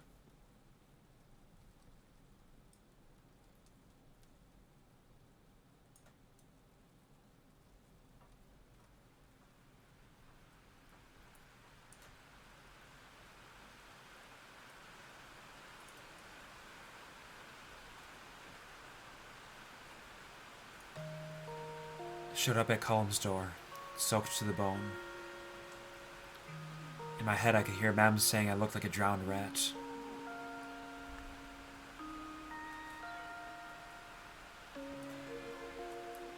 Column opened the door.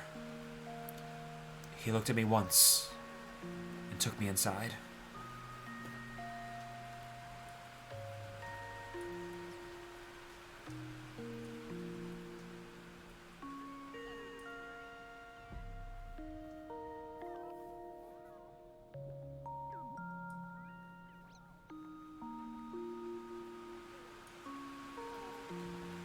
Dry off, sit back, relax. It'll be okay. You'll get there someday.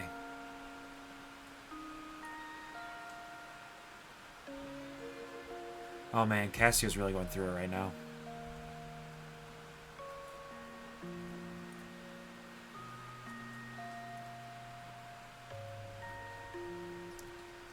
Raining harder and harder. White noise in the mind. Static. Static filling every empty space. In the circle. The black hole. Hello? Anyone? Come on, answer me. Damn it. The anomaly. This black hole. It's going to devour me. Devour all of us.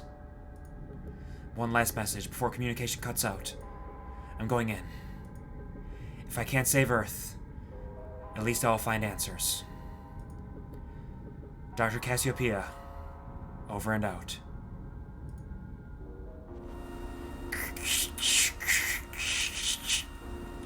Doctor! I can hear...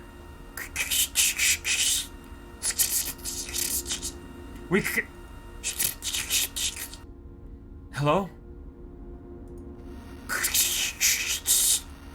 An event. Don't give up hope.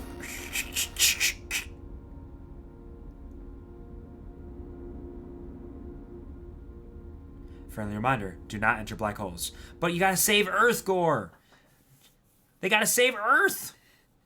This is really interesting, leaping back and forth between this. Like, is that legitimately happening, or is that a metaphor? What's going on? Heck, hello Ash, how's it going? Thanks for stopping by the stream. I hope you're having a wonderful, fantastic day. I'm not yawning. Everything's fine. I'll get sleep later. It's gonna be a short stream. The game's very short. And back, want to do some stuff. Nice. I hope your stuff went well, Rocky. Welcome back, welcome back, welcome back. I hope you're having a wonderful, fantastic evening. This game has been pretty rad so far. The aesthetic of it is gorgeous. It's very melancholic. It's very sad in a way, but it's beautiful and wistful and real, and like the shit that's happening is just... I'm really enjoying this. This is a good time. We're gonna see the band now. Is the band gonna play? There's Column. Oh, hi? I didn't mean to wake you up. Sorry. Nice to meet you. Bye. Well, I'm not yawning, you're yawning. No, I never yawn on stream. I refuse. Wake up, Cassio.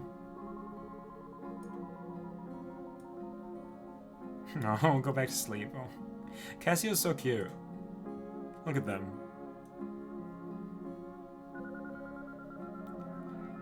Snapping on the couch. Guitar there. Records. This music's so lovely, too.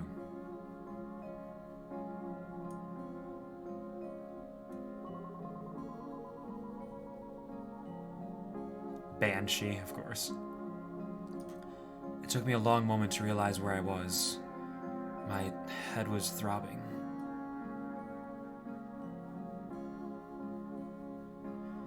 I looked around.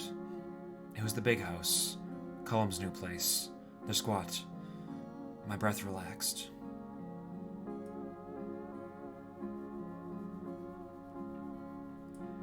"10:45 a.m., December 8th. Coming and going."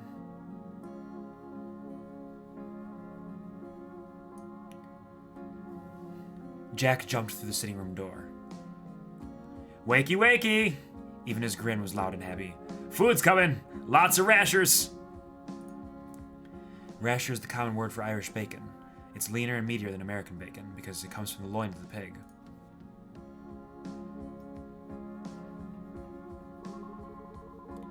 Cullum was the next apparition at the door.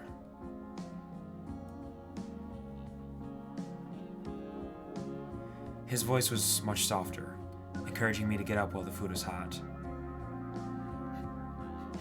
They're all such good friends. They're so nice to each other. I love that for them. My eyelids still wanted to close.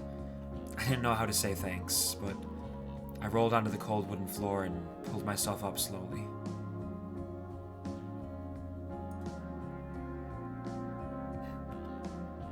The kitchen smelled so good.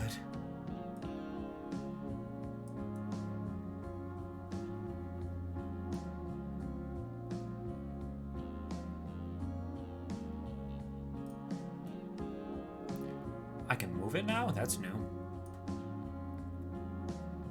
It was the guy with the guitar, Chance. I didn't know if I had been dreaming. I complimented his playing without thinking.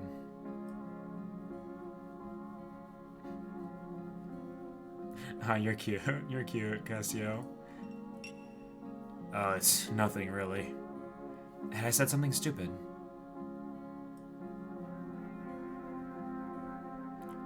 Oh, he's blushing! Oh!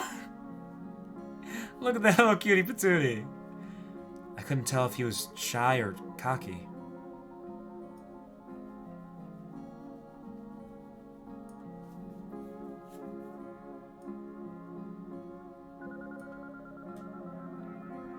Welcome to our fabulous abode, Cassio.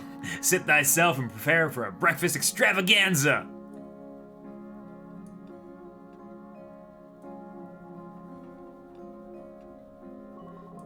Jack's a good boy, too.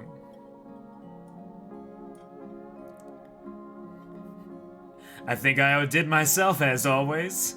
I was salivating at the sight of the... I was salivating at the sight of the fry-up. An Irish breakfast, including sausages, rashers, black and white pudding, toast, sometimes eggs, sometimes mushrooms, sometimes fried tomatoes. Completely different, and also not very different at all, to an English or Scottish breakfast.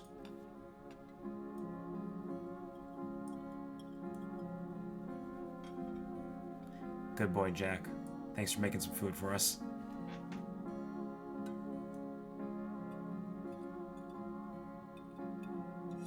Hello, Cullum. Oh, sleepy boy. Coffee, coffee, coffee. Is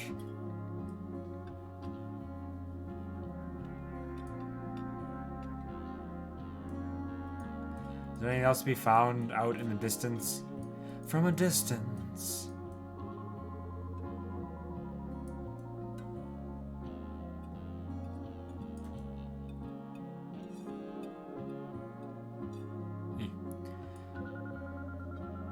Jack teased Shans while I just ate. I gulped down many salty, crispy rashers. Oh, they have such a nice aesthetic. Oh, look at that! Oh, It's so fucking cute. Oh, they love it. They love it. They love the food. It's tasty. Oh. Eat that food, Cassio. Get it. You deserve it. They all seemed so comfortable in their own skin. So open with each other.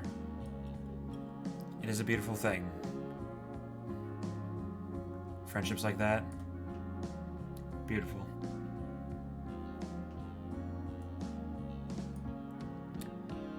We were still sitting at the table when the Angelus played over the radio. It's traditional Catholic prayer time where church bells are rung for a minute at 6 a.m., midday, and 6 p.m. In Ireland, the bells are played on national radio and television stations. Have a fit means to get angry. It was noon. Oh my god, I must have needed a big sleep. Man would have had a fit if I was still in bed at home. No fits here. You're safe. You're safe to sleep and rest as much as you need. It's okay, Cassio. It's okay. I wondered if I could go back. No. Or was there anywhere I could stay in Dublin? I don't know.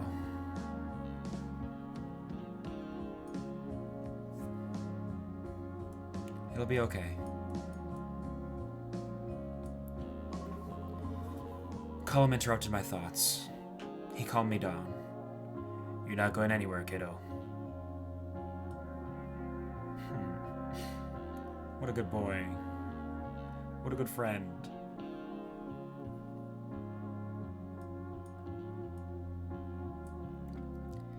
He told me I'd have a home with them when I needed it. He's been through this himself before.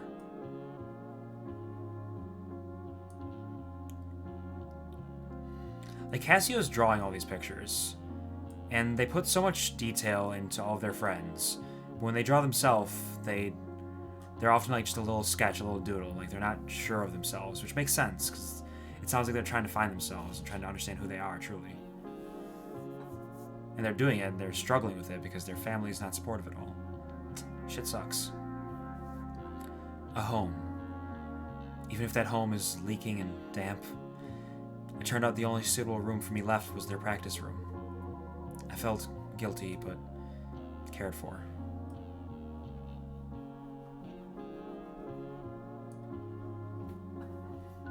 Just like home. You make me cry.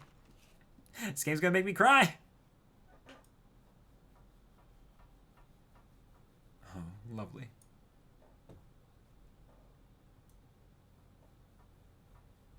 Oh, night is falling.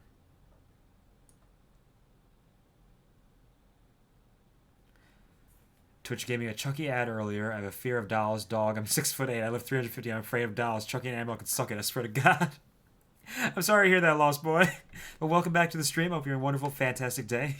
Thanks for stopping by the QuvarTV show today. Today we're playing a very artsy game. It's beautiful. It's got a lovely aesthetic, nice music. It's got a very touching and melancholic story so far, with some interesting bits, like when they jump into the future to take care of a black hole. I don't know. It's been very interesting so far. I'm sorry you got the Chucky ad. Dolls definitely scare me too. They are creepy as fuck, but I am a huge fan of horror, so I embrace that fear and I love it. Like, I don't know if there's anything that properly gives me, like, true fear. Like, I cannot handle this. I don't think there's anything like that. I'm just like, oh god, this sucks. This is great. That's how I vibe. Like, the doll section in Resident Evil Village, choice. Beautiful. Chef's kiss. Spooky as hell. Welcome back. Sorry about the ad. Hopefully next time it gives you a little bit of a kinder ad. Darkness falls. First order of business, you're not a bear. You're right. Thank you, Lost Boy. Yes, Streamlines, they were saying I'm not a bear. Thank you for trying to defend me, but that's, yeah. Thank you. I'm not a bear. I just dress like one. I swear. You right.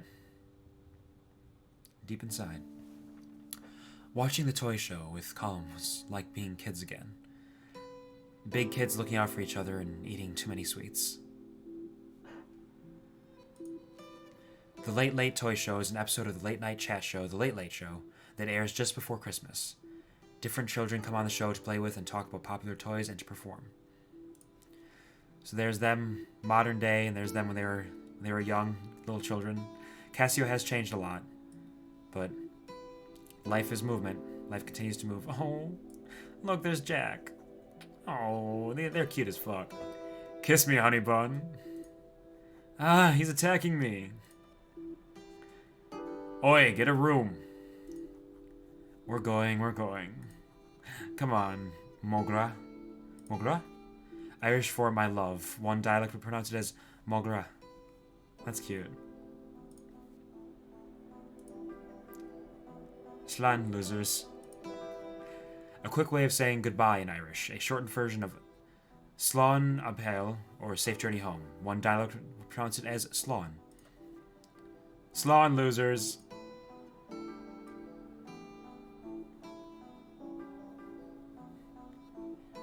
Awkward silence, awkward silence, awkward silence, awkward silence, awkward silence, awkward silence, awkward silence, awkward silence, awkward silence, awkward silence, awkward silence, awkward silence, awkward silence. Second order of business, I'll be the tallest Joker ever. Yeah, you will. Your costume coming along, you got the suit getting made up, custom made. I'm sure it'll be fantastic. You will definitely be the tallest Joker I know. Oh no, I have a theory. What's your theory, Violet? What you got?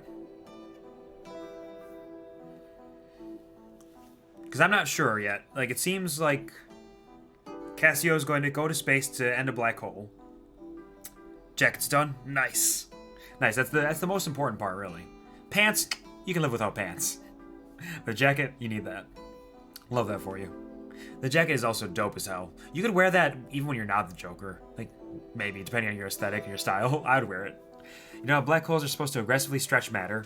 Yes. Yes, and there's theories about, like, wormholes and, like, time dilation and everything with black holes. Oops. Sorry, sometimes I have to adjust the chat, and every time I click out of the game, it shifts. Joking in a skirt with platform boots. Fuck yeah! Get it! That is the way. This is the way. I mean, there's always the nurse Joker from Dark Knight as well. That's an option. But yeah, skirt and platform boots, fucking killing it. What if this whole thing is Cassiopeia's final thoughts and they're being stretched into a hooded noodle in the black hole? That's very possible. Cassio's just living their best life, trying to save Earth, and they are being stretched into infinity, and this is just reflecting on the recent past and everything that led to this point. It could be. And it's being erased in a way because the black hole is erasing them from existence. Platform boots make me 7'1". Damn, those are some platforms. I don't have any platform shoes or boots or heels or anything, but I don't mind them. I wouldn't mind that. I'd rock that. It would not make me that tall. I am perfectly average, as all things should be. 5'9", that's me. You would tower over me. Awkward silence, awkward silence, awkward silence, awkward silence, awkward silence, awkward silence. Be cute together. Do it. So, how did you three meet anyway? We're a size 18? Nice. That is fucking huge. I think I'm like a 9 or 10 or something. I can't even fathom 18. That is some Bigfoot stuff right there. Like, because it's a big foot. But look, like, Cassio's always drawn as this cute little, like, doodly thing. But then they have all the details and shit going on. We all went on the trip to Tip this year from Castlebar. A nickname for the music festival Fail, which took place in County Tipperary between 1990 and 1997. Just imagine how hard those were to get. Yeah, platform boots, size 18, that is a rare commodity. It's gotta be hard as fuck to find, like, clothing or any particular articles of anything that matches what you're looking for the aesthetic with the height you are. That sucks. I hate that for you, but you're making it work. I'm glad you're getting the things you need and things you want. It was some crack. I had my guitar on the bus. Literally, the Irish word for fun can be used to mean fun in Hiberno English. Hello there, General Kenobi. Oh, hey Z, what's up? Thanks for stopping by. We're playing a very aesthetic game right now. Very aesthetic. Hope you're having a good day. But can also be used in questions like, what's the crack? To mean, what's up or how are you? I don't know if it's Craig or Crack. I can't remember. In the middle of a jam, Jack told me we were starting a band. I can't believe it. Look at that smile. So big and so strong? I'm so big and so strong. I hope Jack knows I have the musical ability of a broken wheel. I'm glad to have you in the house anyway. How'd you even end up here? I knew this place as the scary ghost house when I was a kid. Callum suggested it. We were talking about putting together an EP and we needed somewhere to practice. That's so cool. We've got an actual gig coming up soon. That'll be deadly. I wish we were a bit more focused on the music, though. Sometimes I think Callum and Jack just like having a place they can be together. Oh, I was a little surprised at breakfast. Living my best life right now, married and soon to be dad. Absolutely love that for you. That is amazing. Congratulations. Congratulations on being married. Congratulations on living your best life. Congratulations on the soon to be dadness. That's fantastic. Big, huge congratulations. Love that for you. I wish you the best of luck and only brightness, only bright days from here on out. Though sometimes shadows may fall, but the shadows do not eliminate all of the brightness that exists there. Truly. Nice, nice. Thank you, Jasmine, for that love you redeem. Jasmine, you are a delight. You are so fun. Every time you pop in, it gives me a smile. The way you use emotes, the way you speak with that. You speak through emotes. You speak emote language so well, and it portrays everything you need to portray. It is very, very nice to have you here always, whenever you're here. And it's always a pleasure to provide some sort of entertainment for you. Thank you so much, Jasmine, for being. I love you, and I'm proud of you. Crown is true. It is true. I'm a fucking cutie pie. I'm a cutie patootie. Damn straight. Thank you, Lost Boy. Wow, good. Wow, good. Wow, good. Wow, good. Wow, good. Wow, good. Wow, good. Wow, good. That you were so comfortable around them. It doesn't bother me. Callum and Jack are good people. They're outsiders, and I'm an outsider too. And it's legal now anyway. About time. But it is kind of intense living on top of each other sometimes. So I'm really happy you're here. Now I can talk to someone when they're busy snogging. Hooray! You know, I think I did the leaving with your sister, Asha. The leaving certificate is the university entrance exam in Ireland. It always happens over the first 2 or 3 weeks of June, and is commonly seen as the harbinger of good summer weather. They call it gamer juice, not lamer juice. That's fucking right. Thanks to the gamer juice, Z. Gamer. Your family owns Niall's Chipper, right? Chippers are Ireland's fast food.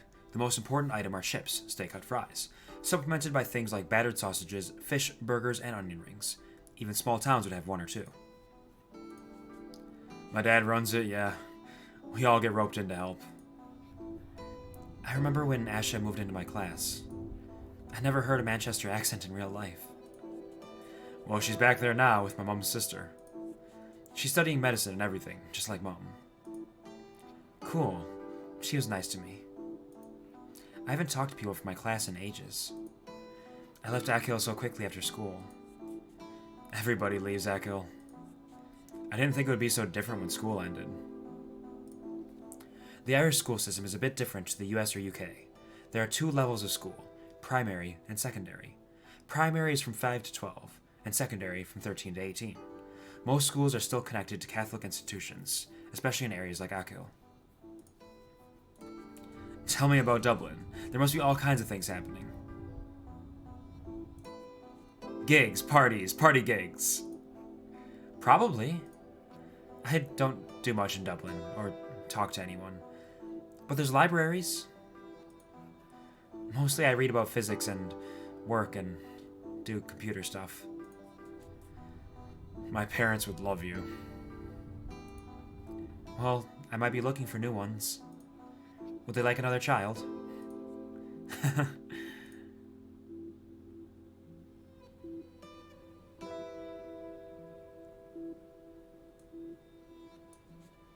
Night, Cassio.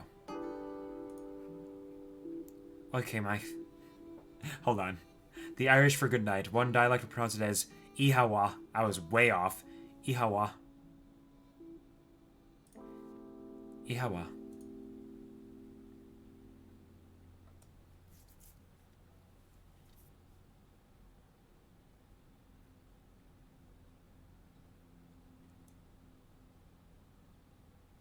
Bedtime.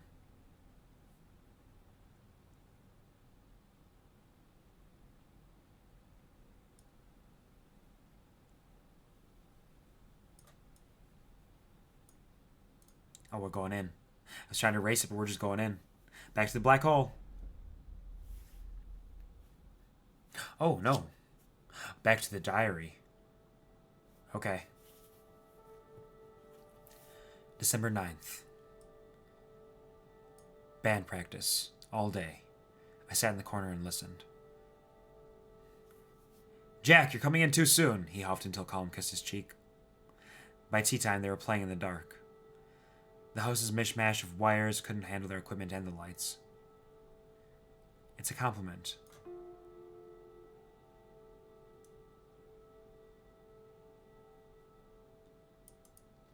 Mishmash, an expression that means a disorganized mix of things. Shut up, baby, I know it.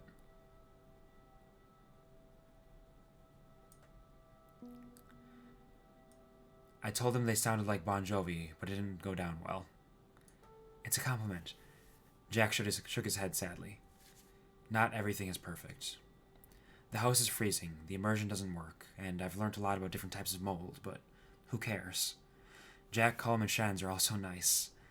I'll figure my life out tomorrow, or the day after, and wash my one set of clothes. Cassio's really going through it. 10th. I wonder, why does Cassio cross out these passages specifically? A rare blue sky. I wanted to get out in the fresh air, and Shans joined me for company. I wonder how this whole Shans thing is going to work out, because maybe Cassio's crossing things out because they don't want to think about Shans anymore for some reason. Spotted Mrs. McGinty in a field halfway up the hill to the low, her sheep running ahead of her. She whistled sharp.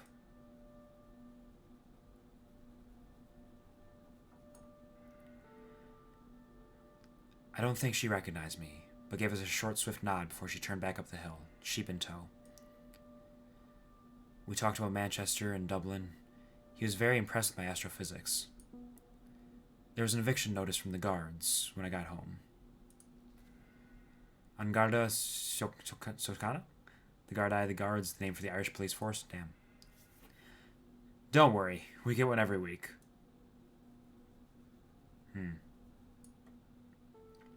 11th. Oh, no, it's everybody. She's crossing out they. I don't know if it's a she. I don't know if they're she. I woke up and Colm was lighting a fire. I could feel the warmth return to my bones. So everything went bad. Just everything did. I chopped peat briquettes into thin slivers before the rain came. We had to ration our fuel, but I just wanted the blaze going all day.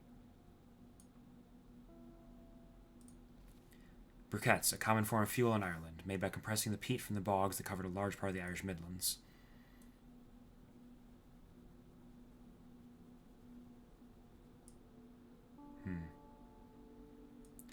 Shans put on a tape as we hung up some Christmas lights. The four of us lay around the living room, listening to The Cure. A strange sensation in my body somewhere. The weight dropped from my shoulders, or if I lost something important. I don't know. I didn't mean to start erasing there. I started racing a little too early. Sunday, 12th. Shans went home today, and I missed him. Colm brought the rest of us to his Aunt Maggie's. Colm stayed with her back when his parents kicked him out. She has a nice cottage overlooking Duggart Beach, half swallowed by fuchsia bushes and giant rhubarb.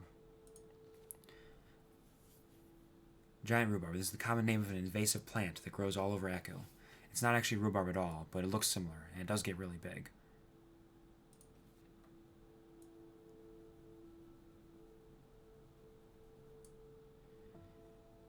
She called us all wee lambs, made us cup after cup of tea, and insisted we stayed for dinner. Chops and peas and coffee cake. The cake was unbearably dry, but I ate a big slice anyway. We left before it got too dark, and she gave us a huge shopping bag of food to take back. There were 4 selection boxes in there, too. In Ireland, coffee cake is a coffee-flavored sponge with coffee buttercream. Selection boxes. These are a common Christmas present for children. It's a box with around 6 chocolate bars in it.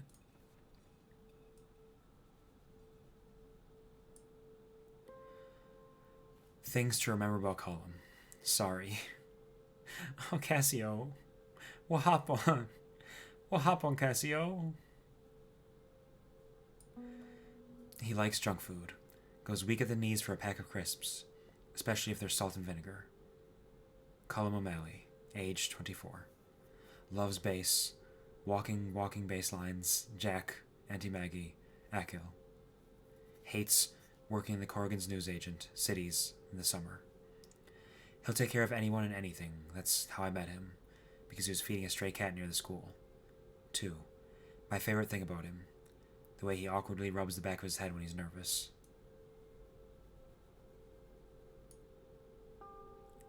3. For all his kindness, he has a wicked sense of gallows humor. His laugh is surprisingly loud, given how quiet he is.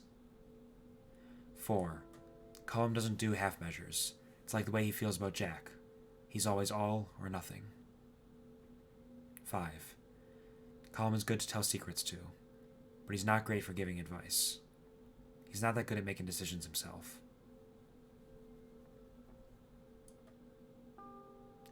December 13th. Starting to forget my routine before I move to the big house. I wake up at 12 and I'm out of bed at 1-ish, whenever the band starts. I wondered who lived here before. Some landlord? Dead generations ago. At 3 there was a knock and then a bang on the door. I saw him coming through the curtains, so I disappeared. Fergal on his little postbike with a letter from Mem. Jack was the one who opened the door, the one who handed me the envelope. I haven't left my room since.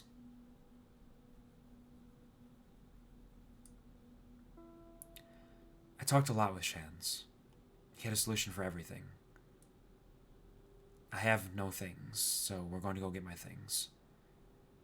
Tonight, the 2 of us will rob my house.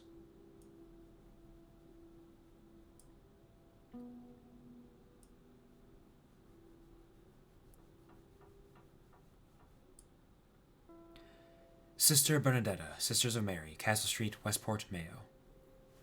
To the occupants, your tenancy of the dwelling at Crogan House, Kiel West, Dug, Akil, County, Mayo is illegal. An application for a court order of forcible removal has been submitted. If you do not leave before the 14/12/1993, Angarda Stokana will be called in. Mayo is one of the 32 Irish counties. It's in the province of Connacht, the west coast, above Galway and below Sligo. The name is from the Irish pronunciation, Mayo, much like the condiment. Crowan is a mountain on the west coast of Achill Island that descends into the sea. The fictional big house situated on its slope is named after it. You have the whole of the 24 hours of the termination date to vacate, and give up possession of the above dwelling. Any issue as to the validity of this notice, or the right of the landlord to serve it, must be referred to the Residential Tenancies Board. This notice is served on 4/12/1993. Signed, Sister Bernadetta, Landlord. My dear son, I don't know how to explain that I'm not what she thinks, who she thinks or wants. I've been waiting for you to come home all week. What's happened all of a sudden? I don't know where to start. Will she ever call me Cassio? You're like a different person. Whatever it is, I know things will be right as rain, soon. I want you to know I forgive you for the things you said. You were angry, and we all say things we don't mean when we're angry. God, I hate Cassio's mom. Maybe you're afraid to come home because of that, and maybe you're afraid you've ruined things between us. But it isn't true. I'm still your ma'am. I'll always be here. I haven't touched any of your things. I did notice some things you might want to talk about. When you get back, we'll go through it all together. Decide what to keep and what to throw away. Missing you. Your ma'am. She's trying, but she has all these ideas of how I should be. She didn't even consider she might need to apologize too.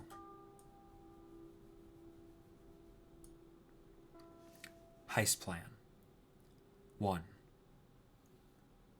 Walk quietly to Dua, which is a smaller village on the southwest end of the island. Cassio's family lives here.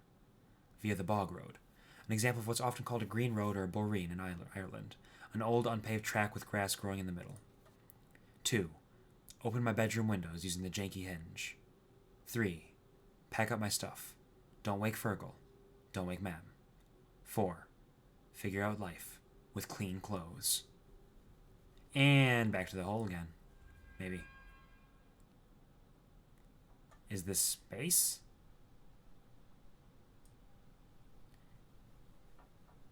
Or is this heading towards home? Heading towards home for the heist.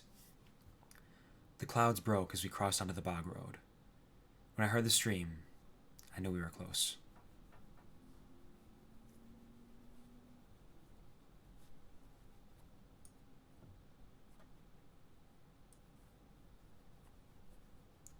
Walking.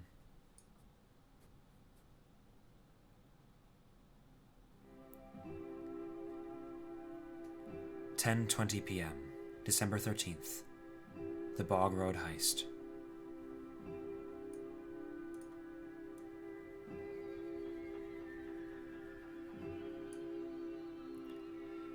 Before I met these guys, I couldn't have imagined this excitement in a million years.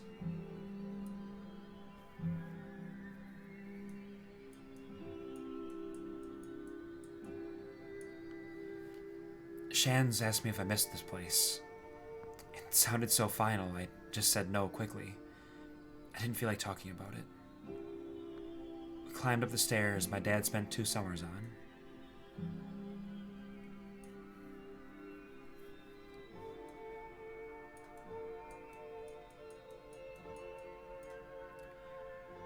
I remembered sick days at home, watching Bosco on the TV under blankets. Bosco was a very famous TV show for children that ran during the 70s and 80s. The host was a non-gendered puppet in a box, who is still very fondly remembered in Irish pop culture.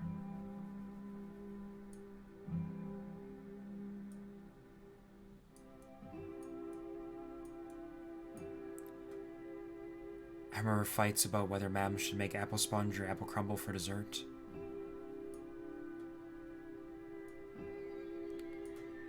I thought about our old dog, Molly. And the way she snuck in under my arms, looking for rubs. Shit. Clicked on the wrong spot.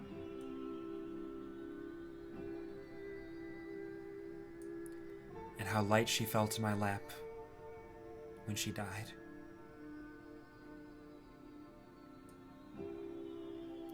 Fuck you, video game. I knew you could make me cry. I knew it. I could tell. All I had to see was the aesthetic. And I knew it. You bastard. Get in. Hey, don't get your mud on my jacket. I'm in.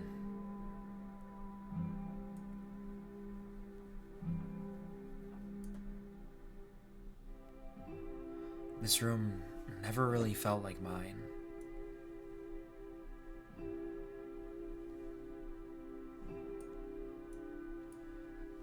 How could such a small, empty room have so much stuff in it? I should have brought a bigger bag. Whatever I can fit will be all I have after 2 decades.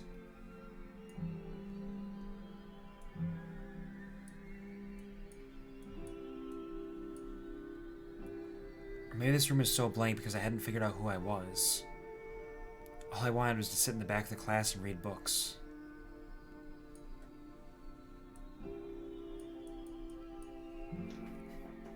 All my old clothes were things other people thought I should like.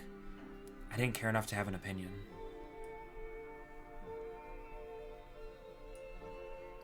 Decide your own life, Cassio. Claim it for yourself. You deserve that. My chest hurt as I looked at my bed. Part of me wanted to crawl into it, bury myself in the cool sheets and their familiar scent.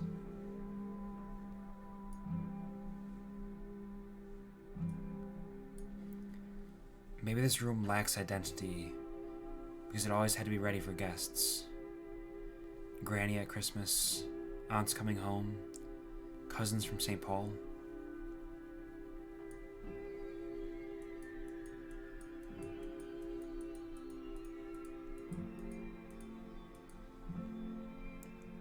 Footsteps in the hall.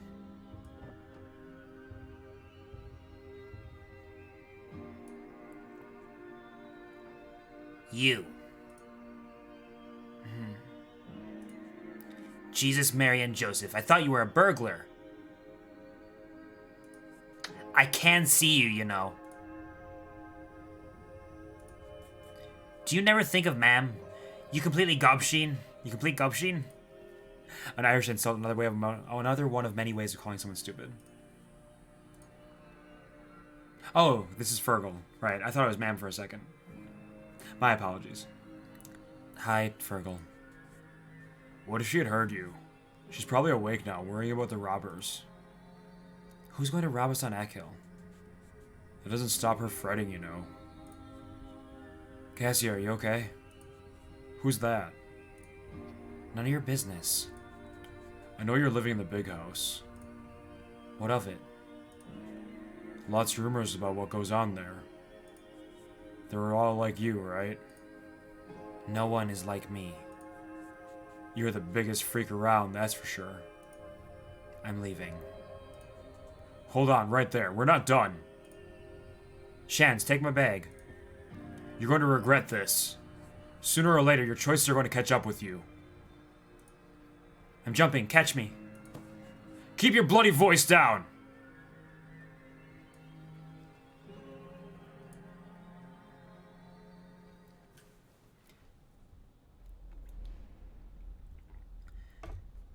Damn. Poor Cassio. Stop! You're already so close to the event horizon. Please! Can you hear me, Doctor? Yes, I'm here. Who are you? Call me Control. Don't you have a first name? Something less formal? Control will do. Okay, Mr. Control. It's good to hear your voice. I thought I'd never talk to anyone again. How are your vital signs? Are you okay? I'm fine, I'm fine. Did you get my data? I'm looking at your readings now. The anomaly is definitely unnatural. And with its trajectory, it will intersect with the Earth in only 24 days. If we get more data from the event horizon, we can do something, right? Maybe. We might be able to find the event that caused the anomaly in the first place. We don't have time to send a probe. I'll do it. What? It'll kill you. Don't be so pessimistic, Control. Like you said, there's still hope. This is reckless! Doctor? Doctor, respond! Please. Call me Cassiopeia. So I wonder if this is some sort of, like, internal psychological reflection on the events. Like, Cassio had some sort of psychological break, and now they're reflecting on all that and trying to find the path forward or something. Kiel. This is one of Achill's largest villages, and has Achill's largest beach. Shan's family lives here and runs a chip shop. Mind. To mind X means be careful of X, or take care of X, depending on context. It can also mean listen to X. Example, mind your parents. That's not, like, strictly Irish, though. Like, I recognize all those ones. I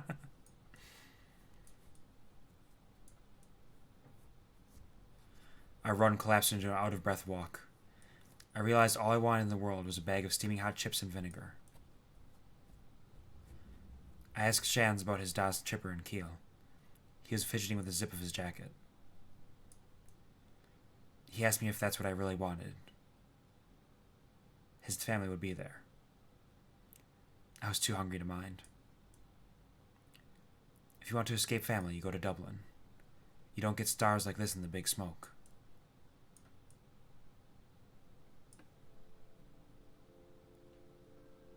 Stars. There's Niall Stripper. 11:40 p.m., December 13th. Cassiopeia Overkill. Is Fergal why you can't go home? He's grand. I'm used to it, mostly. We haven't really got out much since I went to college. Well, he seems like a complete fool. It's my ma'am. I just can't talk to her, and I can't handle how she looks at me now.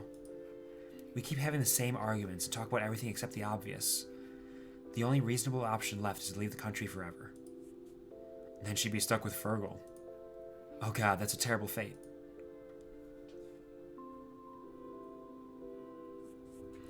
You don't sound angry with her, though. Look at all these fishes! It's all the fishes of the Atlantic! I am and I amn't. She's done a lot for me. I love her. She raised us by herself. Dad would be away in Scotland for most of the year working. I'm sure she loves you too. Maybe. We never really used that word much around the house.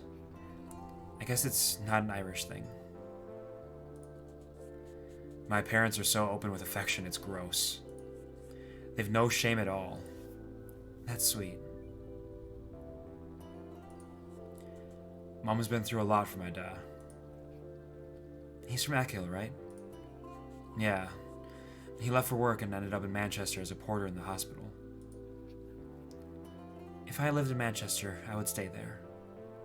Look at these cute little fucks eating their chips. Look at little putty, full-mouthed blushies and fucking cute motherfuckers. Thank you, Violet, for the straighten up and wiggle. The stretchies.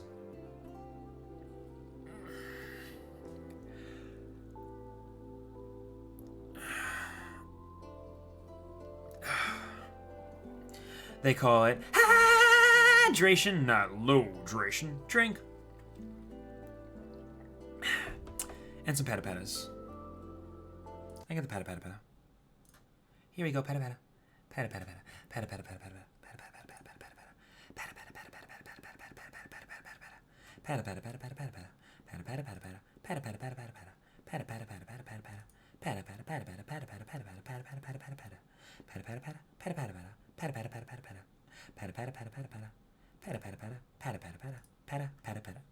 I'm doing such a good job. I'm doing such a good job. I'm doing so good.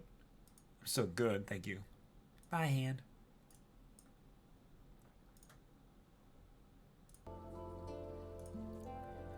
If only. Mom even had to sign a letter to the priest that all the kids were being raised Catholic. She's still adamant that me, Tara, and Neil join Dad for Mass every Sunday morning, so the neighbors don't forget we're just like the rest of you.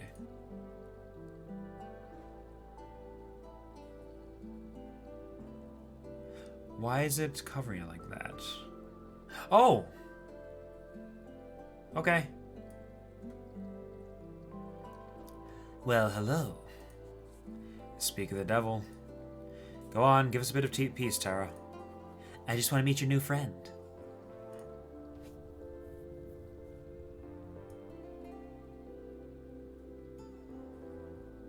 He's so pouty. She's so smug.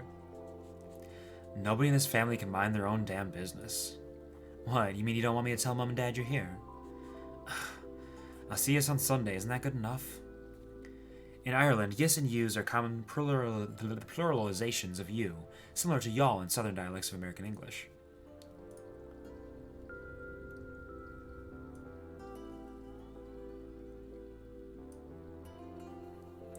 I'm Cassio. I'm living with the band right now.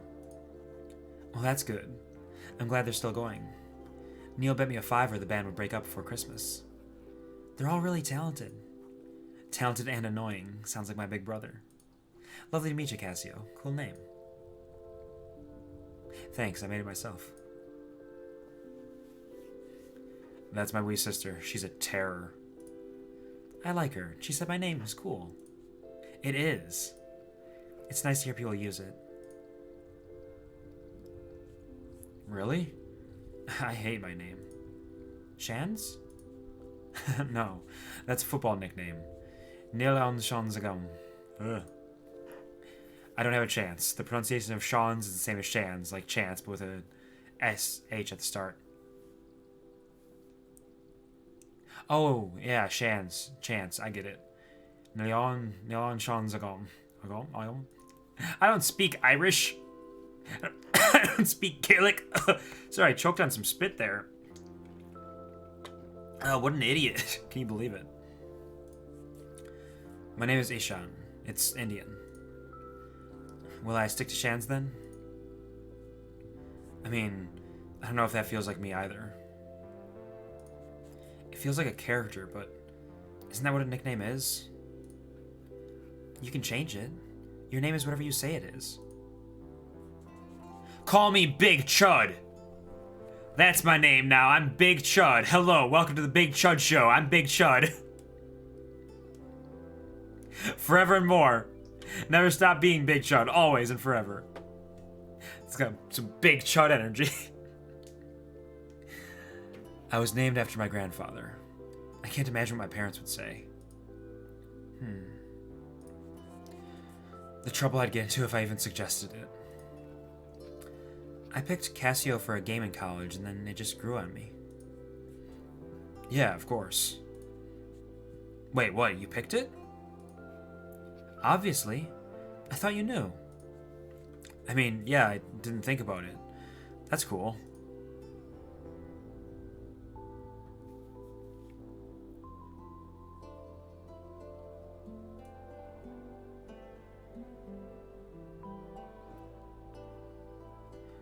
Oh, Cassie just twiddling their thumbs. Cute little fucker. Wait. Huh? Huh? Oh. This is nice. Thanks for talking to me. The lads from town would think I'm a weirdo talking about names. We're all weirdos. That's true. I used to wish I was normal more than anything. I thought I could fix myself, and then I realized I didn't need to be fixed. I'm sorry. Hey, punk. Mom says to come upstairs and stay the night. Alright, time to go, Casio.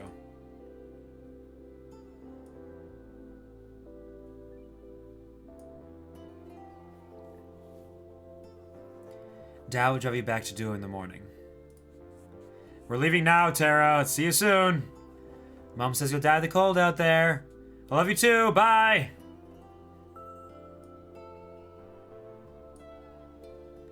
Oh, they're so fucking cute. Look at them.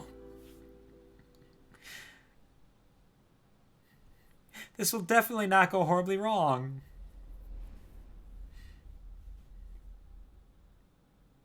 Oh, the achievement for that part is called It Took Hours to Walk Home. 14th. The story of the heist spilled out over breakfast the next morning. Jack called us criminal masterminds. After a cold, dripping shower, I got changed into clean clothes. Everyone was mighty impressed that I had a different t-shirt. I've never appreciated doing the washing enough. Uh-oh.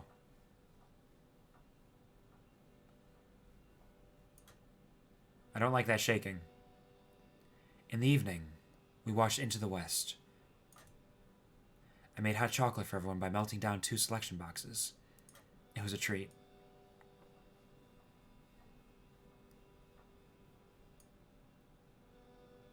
Wednesday. I went with the gang to the post office to get the dole. Artist's salary. Starving artists, maybe. The queue was shocking, but everyone was friendly. People of all ages, but mostly older. I won't let that happen to me. I won't get stuck on Eckhill, spending my evenings and my dole in the pub. A word for unemployment benefits in Ireland.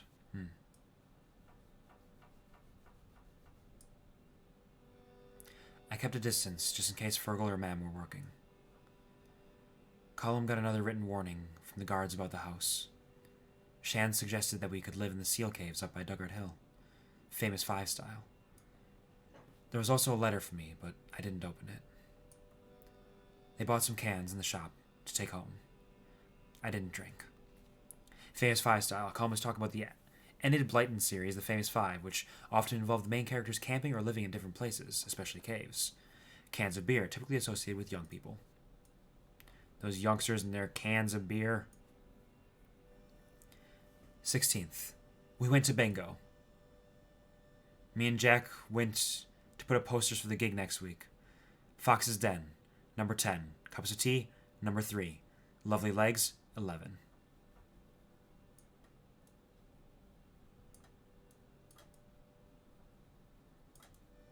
Game broke a little bit there, it's fine. We got a few looks when we arrived. Most of them were older women I only ever saw at Mass, but we spotted Auntie Maggie, and joined her. No one paid us much mind after that. We want a shampoo gift set, thank God. We really need some in the house. Everyone looks a bit greasy. These poor people. Things to remember about Jack. Age 25. He comes from a big family. There's 8 children. Jack is somewhere in the middle, but I keep losing track. Hates sitting around doing nothing. Rain and reading. He's vain about his appearance. He keeps trying to teach me how to use moisturizer. 3. He talks about leaving Ackhill like it's a question of when, not if. Colm's always wanted to stay. Loves sitting around drinking cans, cooking for others, and adventure. My favorite thing about him, Jack's a great person to watch TV with, joking about whatever's on. 4. He likes making things, but he's not great at cleaning up after himself. I will, yeah, he says, but never gets around to it. And he gets sulky if you push it.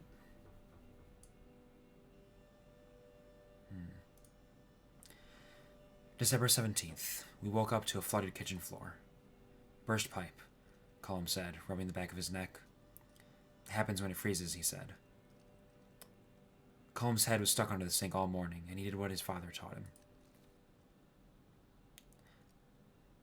Man buil. Man buil. Literally, good boy, but used in context, it means something more like, well done, you're the man.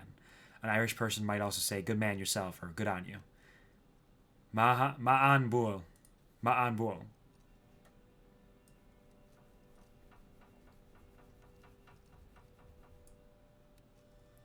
Shans and Jack helped him with mopping and towels. I felt a bit useless, so I kept out of the way. Thought about writing a letter to Mam again. Shans pulled a paperback from somewhere and tossed it to me. Asimov. One I'd read before, but I was happy to read it again. Saturday. Opened my letter this morning. It was from Fergal himself. What a bollocks. A general rude word in Ireland. Shans took me for a walk down to Kiel, and then to Ackhill Sound. It was lovely. I love the sea, even with the gulls screaming their heads off in the pale sky. The wind was pushing us around, so we didn't talk much. It felt nice just being with someone in a comfortable silence. Ended up reaching the football pitch, and we sat on the new stone fence. We both bonded over being terrible at GAA. I had to go on Saturday morning for years, though I couldn't do even the most basic drills. 19th. A part of the attic ceiling fell in during the storm last night. We saw it from outside first, in the gray morning light. Could have been a lot worse. Colm used a tarp for Jack's drums to cover it, but that won't last. This place is starting to feel a bit scary.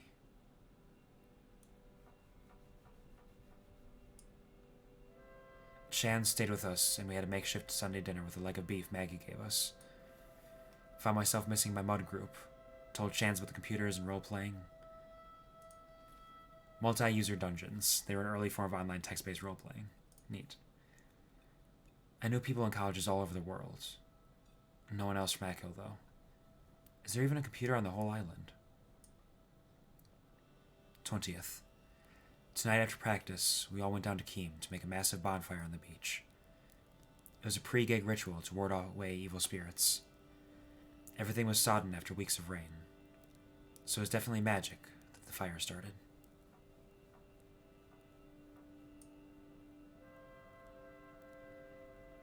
Cullum had some lighter fluid, which probably helped. We sang songs in the drizzle. Our backs were soaked, but the heat and the crack were cheering. I meant to burn my letters, but forgot.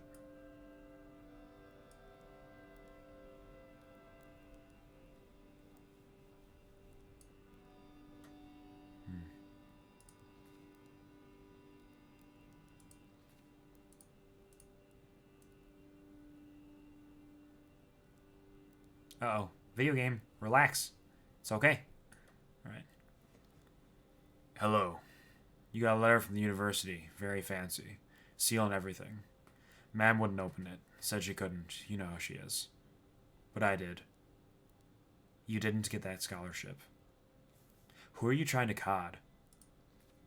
To trick or deceive someone. Most often used in response, are you codding me? Dossing, to be idle and doing nothing. I see you living with those wasters, dossing all day. They're dragging their families through the mud, too. Whole island is talking about you. It's weird. You're making a holy show of yourself. You always wanted us to think you were awful smart, too good for real work. Suck up to the teachers and convince the old pair to send you to college. And for what?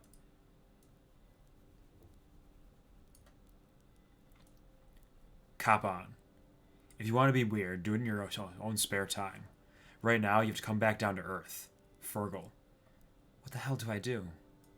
Is he lying? Set list. 1. High cost of living. 2.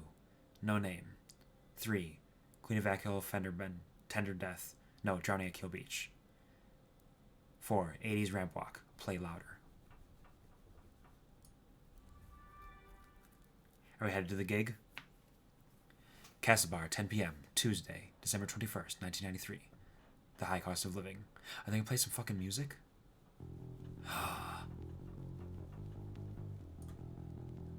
I could hear them playing. It wasn't too late. Yeah, look at that house shake! Get it, baby! God, I love the aesthetic of this game. It is beautiful. The floor was shaking. Calm's bass. The dark community hall was a mess of bodies. Black tees with metal bands, denim jackets, and badges.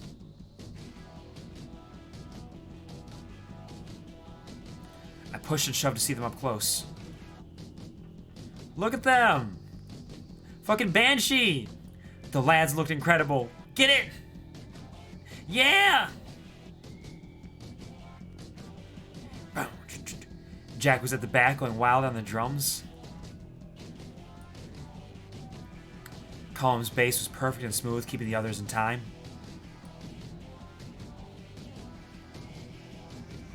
Shan's guitar and voice had the crowd on tenterhooks.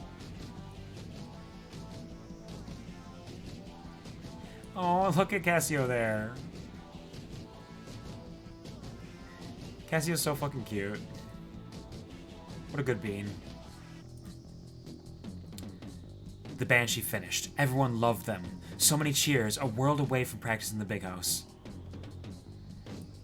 After Cullum, Jack, and Shans left the stage, the room seemed to get even more packed. Darkness filled the hall. The music started again. When the lights came back, I instantly fell in love with the first woman holding a guitar that I saw. I felt the rumble. I felt the distortion. I felt like a dork. She owned the stage in her massive boots. I jumped in fright when she roared, and then I kept jumping.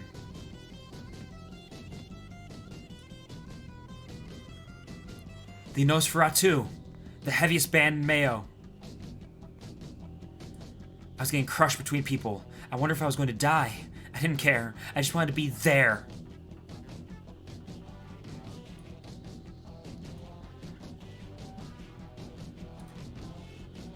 Is that Jack? Look at him, he's dancing.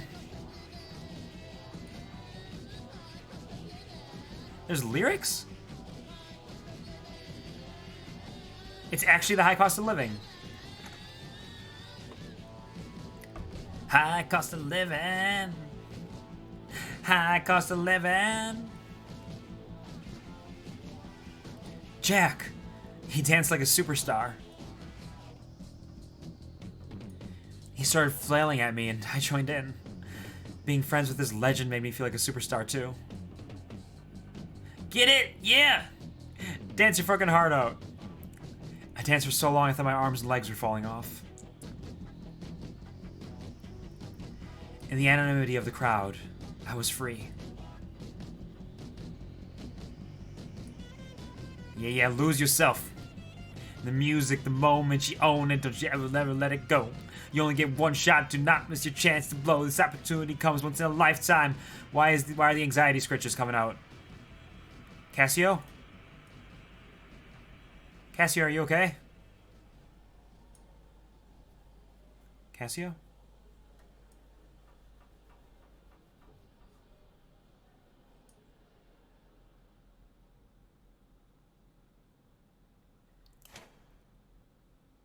The lights came up. My eyes adjusted to the horror of the lit hall.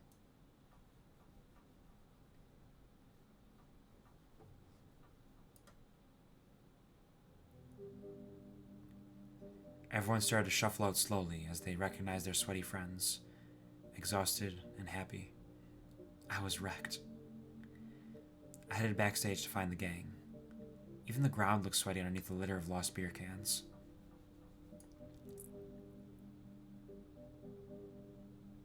Oh, cute. Oh, that looks less cute. Love that for them, though, I guess. Jack announced a house party at our gaff. Nosferatu are coming. They're gonna drive us all the way back to Eckhill. Oh, cool.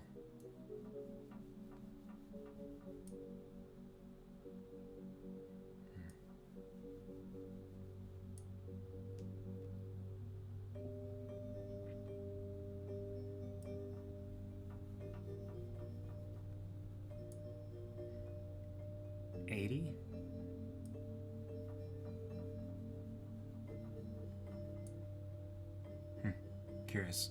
Must be like a road sign. Because they're making it home for sure.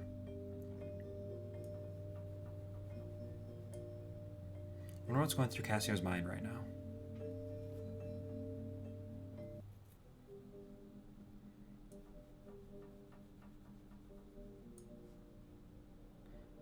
Bumpin' house party.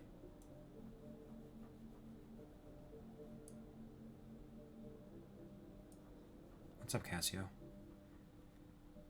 Going upstairs. Putting out a hoodie and going to go hide away in your room.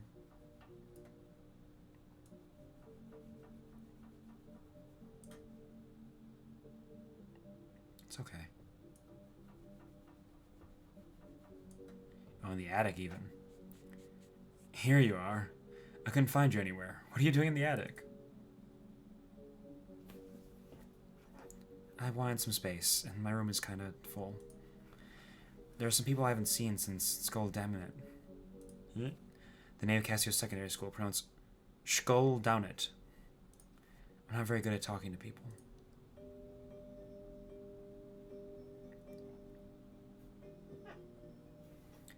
"1 a.m., December 22nd. Finding space in the attic. I didn't think. Will I kick them out? It's fine. I don't think they recognize me. Oh. I just want to chill and look at the sky. Cassio loves the stars so much. If my mom caught me smoking, she'd kill me. Mine's a bloody doctor. She sees patients with lung cancer every other week in the hospital. Maybe this isn't as bad as cigarettes? Still smoke. Well, we're all going to die sometime. Yeah.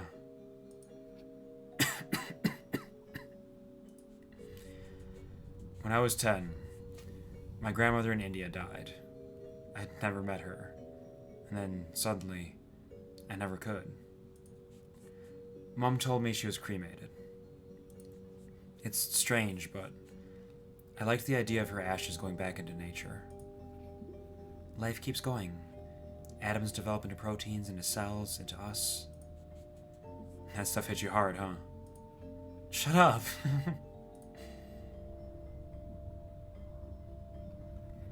The universe is 13 billion years old. And it just gets more complex, more intricate, weirder. Every second is totally different from the last. Are you saying we have to make the most of the time we have? You're assuming time is even real.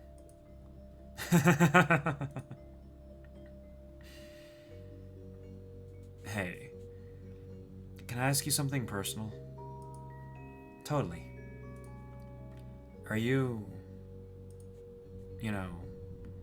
like Colum and Jack? I don't know. Maybe? Does it even matter? And does that mean you like girls or boys? Both? Neither? I like sleeping. Yeah. I like being here with you. It's nice. Thank God for heaters. Cassio! No, you're so fucking dense.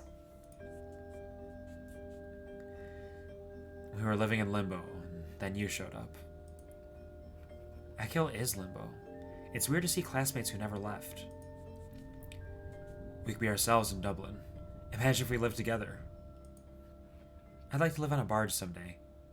Cassio, he's coming at you so hard. Come on, come on.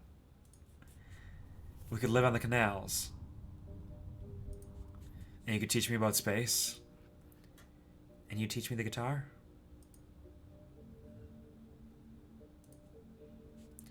I could reinvent myself like David Bowie. The density is real, dear fuck. Yeah, it's almost as dense as a black hole. Wow. It's amazing, isn't it? What a time to be alive. For real, and not pretend anymore. You're pretending? I just think the guy other people see and the real me are very different. Precious motherfucker, which one? And who's the real you? I don't even know. Not Shan's, Naughty Shan. Someone. Look, I'm telling you, give yourself a new name. Hey, can I hang up posters in our barge? Yeah, of course. You can have whatever you want. Oh, Cassio's getting a little blushy. You, oh me? Shit. I am Precious, you ain't wrong. Will we have plants? If you take care of them, I'm a plant killer. I think I got a good nickname. Oh? The Barge Bard.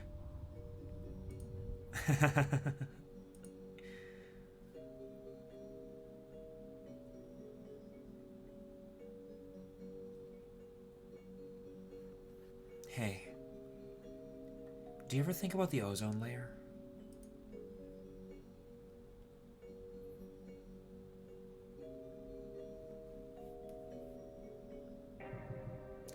Day 10 since first contact. There's been no response from Doctor. I've confirmed the trigger event for the anomaly. 14 days left until the event, when it will reach Earth. I got the data. Please receive. You're still there! Of course. I'm a professional. It only took a few minutes to align my orbit and escape again. It has been a week!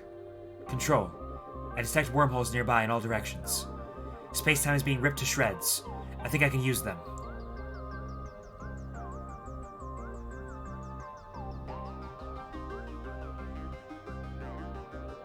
First jump was a success. You're back! My readings say I'm somewhere beyond Neptune. You traveled 50,000 kilometers in a few days. In a second. That's an unbelievable distortion of space-time. And this is just the beginning.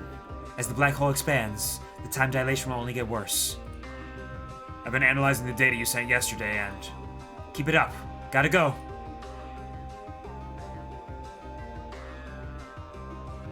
This gets so fucking intense, too.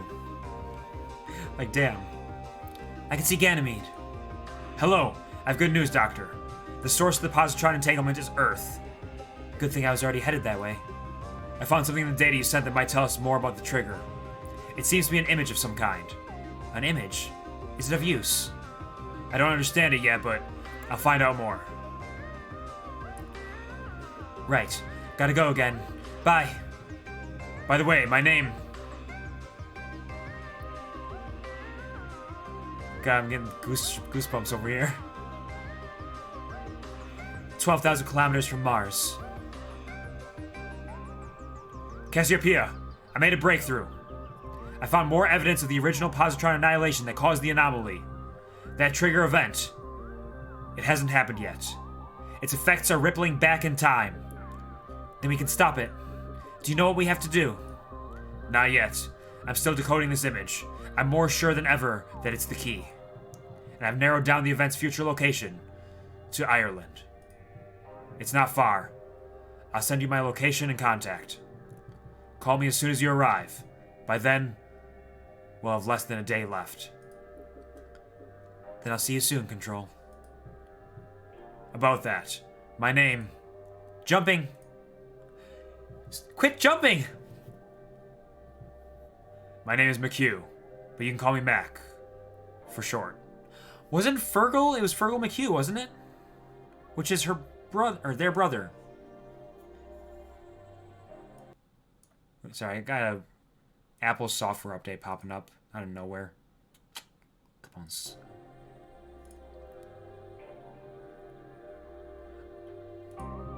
See you soon, Cassiopeia. Got it. Don't be late, Mac. And put the kettle on. Unless Cassiopeia's not Cassio? What's going on? Tell me the story! Tell me everything now! Tell me now! Can't you tell he's being a eight ear right now? Go away. I have 8 ears. All the better to hear you with. Music.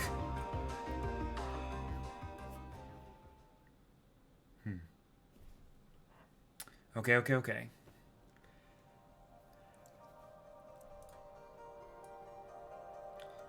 I woke up comfy.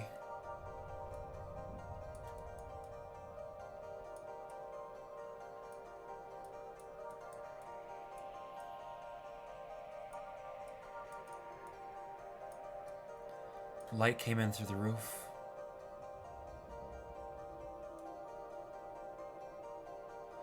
There was something heavy on my legs. I was still wearing last night's clothes. Even the shoes. Oh god, is everyone still downstairs? 6 a.m., December 22nd. The back of beyond. Was this someone's arm? Wake up.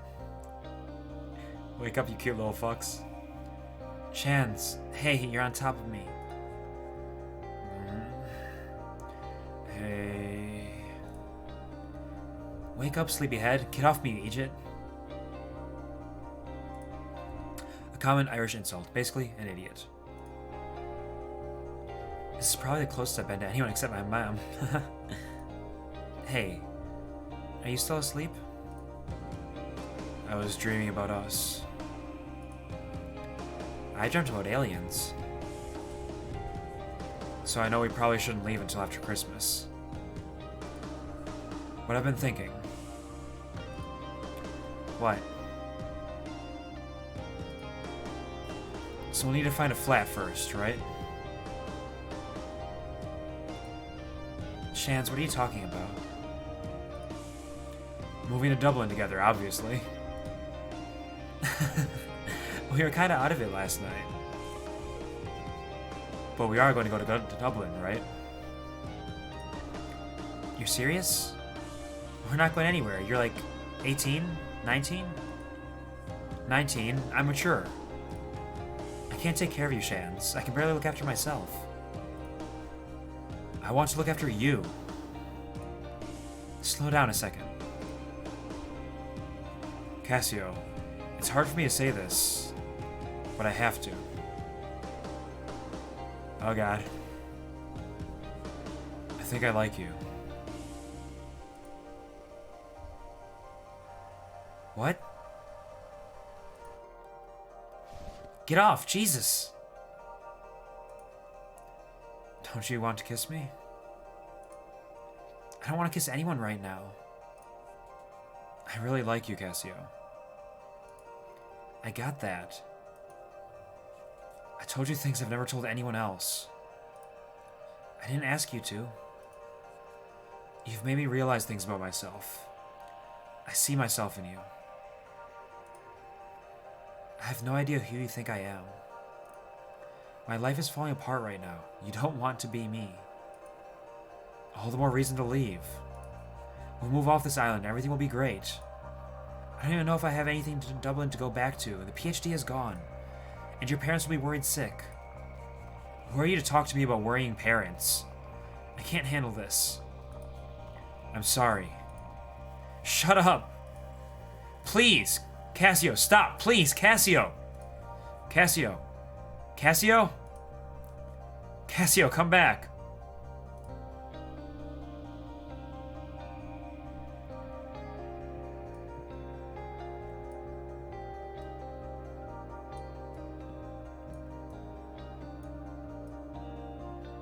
Down the stairs, out the door, walking the bog road, under the street lamp.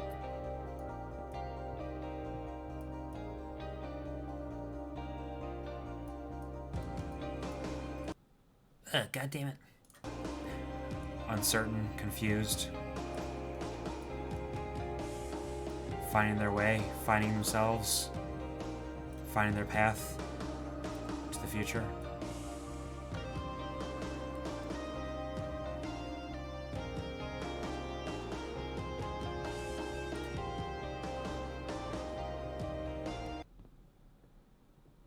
The music stops so suddenly. Who'd you find, Cassio? It's Ma'am. Hello there, Cassio. Oh, it's Auntie Maggie. All these faces, they're tough to distinguish sometimes. Jesus, get off, I know, right? He's so aggressive. He doesn't even care about how Cassio feels.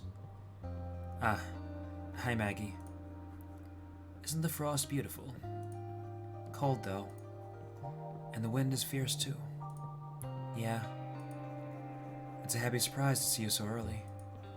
Especially after your big night out in Castlebar. All that music and crack. I didn't sleep very well. Well, there's nothing like looking at the sea to calm a restless mind. It was terrible leaving every September when I taught in Castlebar. What's wrong, pet? Is it your ma'am? I don't mean to pry, only Cullum said, it's a lot of things. Whatever it is, it's smaller than you think. These things always are. You'll go home for Christmas, and it'll be forgotten like that. Cullum and his dad are like cats and dogs, but doesn't he see them every year? I don't think so. What was that? Cullum doesn't go home. He was with Jack last year. They had a frozen pizza. This year we'll have a chicken, though. You're joking. He didn't say that. Christmas dinner in that rotten house? The state of it must be freezing. And damp, too. You just can't live like that. That's a disgrace. The roof will be gone before you know it. It kinda is. Bits of it. He could come to me. I'd love some company at Christmas. I think they're more comfortable being themselves. What do you mean? You know, around you they can't just be open with each other. Oh, but, I mean, you keep things like that private. That's just how it's done. We all have our own crosses. We have a nice chicken anyway, and Jack is making jelly. It was bringing it out in the open that caused all his troubles. Damn, all these families, all these fucking families. That's an awful thing to say. Asking him to hide who he is, if he even could. Sorry. I should go. No, you're right. He does care about you. And, like, he definitely appreciates you taking him in after Mr. O'Malley kicked him out. I hope he knows I care about him, too. People used to say I was a bit queer. They'd say all kinds of things. People are mean. Hold on to the good ones. Colum, Jack. I could never hold on to anyone. I kept thinking there must be one good man out there, but there was never one for me. My father told me my only hope was to become a nun and get an education. Were you? You don't look like a nun. Almost. I hid from everyone, but I couldn't hide from God. Myself and Colum are more alike than I want to admit. I'll have to get a bigger goose. What? Tell Colum you're all coming to me for Christmas. And you're moving out of that place. I have a spare room and lovely comfy couch. No ahs or buts. It'll be the best Christmas going. And sure, we'll figure the rest of it all out on Stephen's Day. St. Stephen's Day is a national holiday on the 26th of December. You might also hear it as called Boxing Day, but this is more associated with English people. It's often seen as the truly relaxing day, since it doesn't involve cooking, opening presents, or any of the other high-energy activities of Christmas.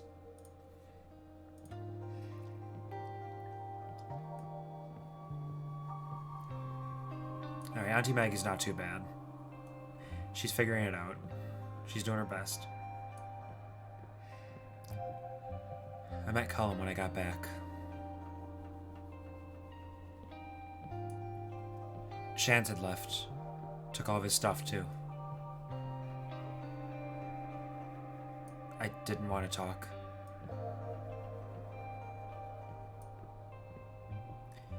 There was someone on my couch, so I lay on the floor.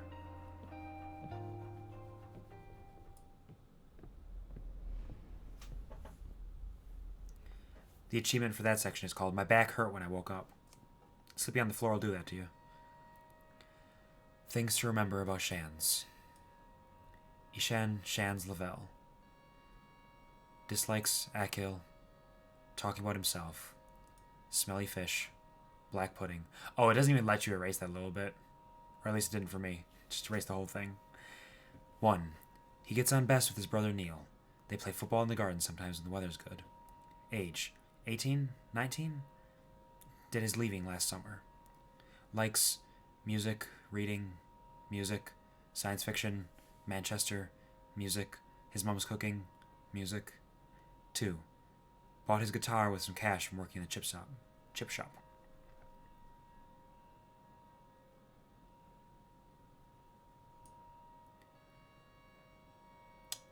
Oh, I think it said like he left or something. 3. He's never been to India. He doesn't even really know his relatives there. He wants to go sometime, though. 4. His favorite writer is Arthur C. Clarke. I'm going to make him read At Swim Two Birds, and he'll love it. 5. He's terrible at lying. My favorite thing about him, he taps his fingers on any nearby surface, hammering out little tunes.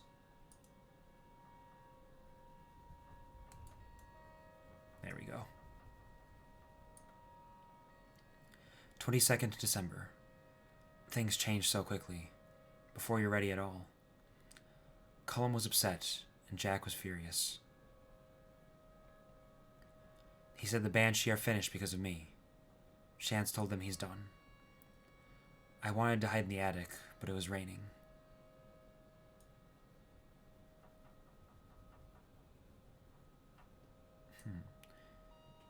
Poor Cassio. It's not Cassio's fault. Everyone from the party cleared out. Someone called the guards on us. A noise complaint. We have 24 hours to get out. The big house is done. Maggie is coming back tomorrow to get our stuff. 23rd. Maggie drove up to the house this morning in her old banger. You'll catch a death staying there any longer. It was kind of nice being scolded with kindness. We bundled all our stuff into her car, but then there wasn't enough space for us to sit. So myself, Colum, and Jack had to walk. It was a very silent journey across Akil.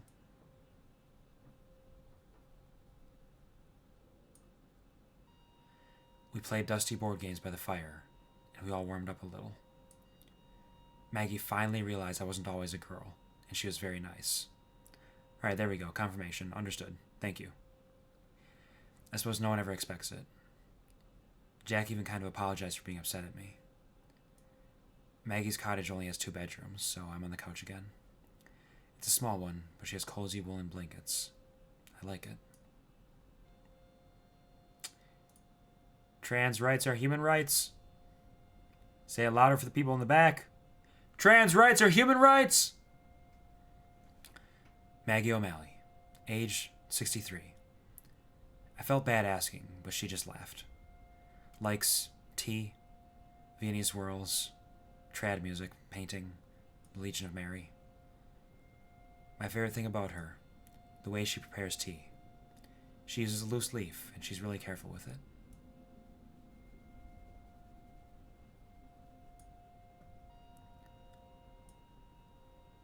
One, there's a lot of art in her house. Apparently she's popular with the artists who live around here. 2, she learned Irish from her grandmother, who didn't speak any English. Her grandmother left her the cottage when she died. 3, she taught English and geography. Dislikes cold weather, drunk people, licorice, marry 2 names from down in the village. 4, before I knew her as Colum's aunt, I knew her as one of the readers in Mass. She still does it. 5, she has a lovely, soft singing voice. Not just at Mass. She gets called on to sing whenever there's a session going in the pub.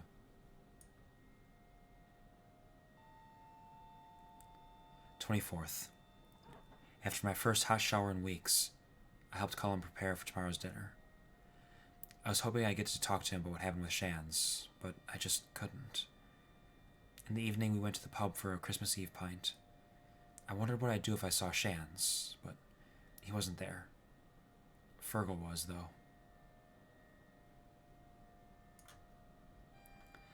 I wasn't expecting it, but through the crowd our eyes met. It felt like a punch in the gut. I drank my diluted blackcurrant quietly, and didn't look that way again. As we were leaving, he pushed an envelope into my hand. I wasn't going to give this to you.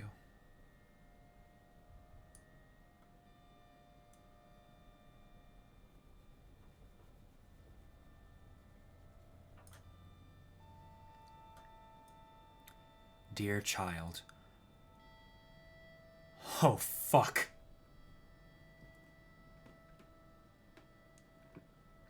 Fucking hell. Jesus Christ. Okay. Dear child. The post office is closed now. This is the last letter to be delivered. Fergal and I both worked off our feet with a rush of cards. I recognized so many of the names. Young people you were in school with, too. All gone. Some of them in Dublin, some in the States, or Canada, or Australia. I'm glad you didn't go that far away. But you're not home either. It made me think. I've heard things. I understand you're not who I thought you were.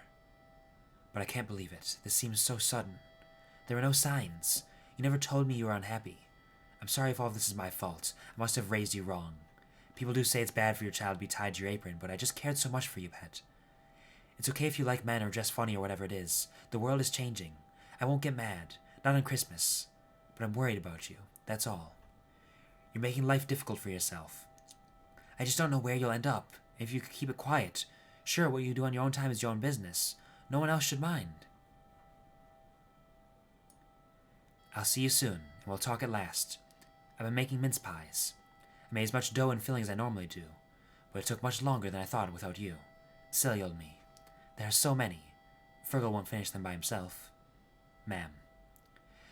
Christmas dinner. Roast potatoes, goose, ham, roast carrots and parsnips, Brussels sprouts, and onion gravy. Damn, this fucking family. Like, she's trying, but she's still so misguided.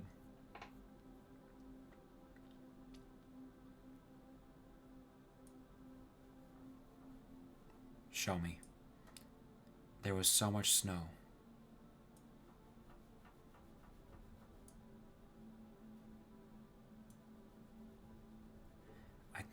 wasn't sleeping. There was so much snow. I couldn't stop thinking about Mam's letter.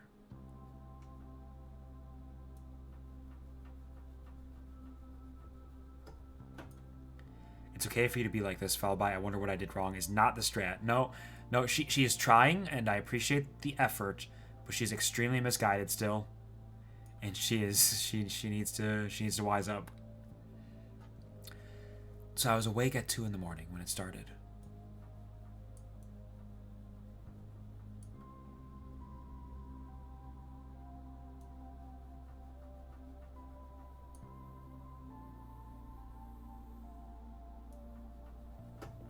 The gentle hissing as it hit the window finally helped me doze.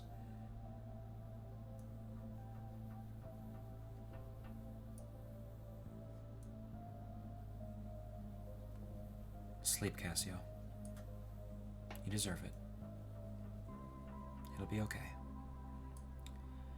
Jack woke me up early, eager for presents. Colm came in behind him with a cup of tea. 8:20 a.m., December 25th. Extraterrestrial. What's that supposed to mean? We were all ushered into Maggie's living room with our cups in hand.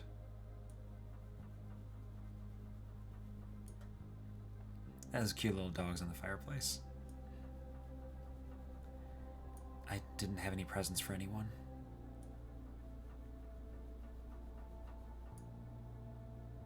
But everyone was so nice. Maggie gave me an unopened box of makeup. Colm joked about it being the one he gave her last year. I was delighted to have it passed on.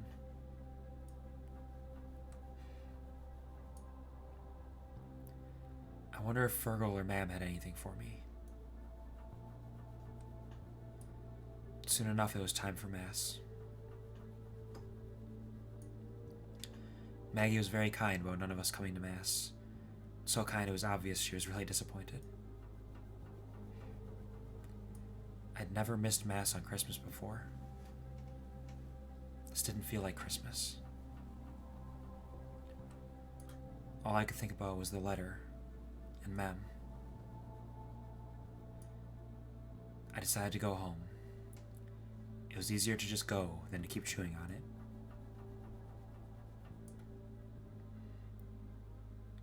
Cassio, you don't have to.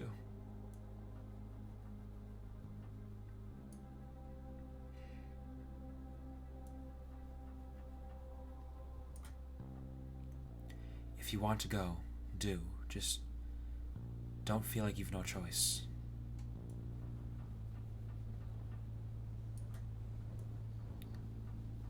Family isn't the only one you're born into. Isn't only the one you're born into.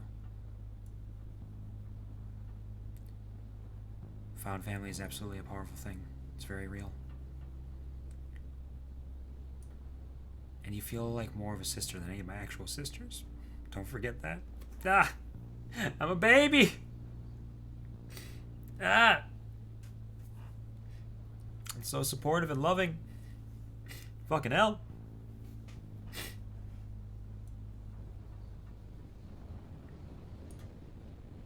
The wind's picking up.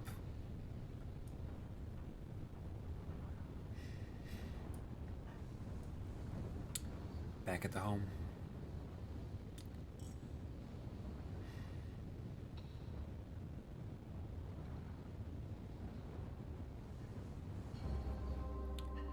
The turkey is delicious, ma'am. Thanks.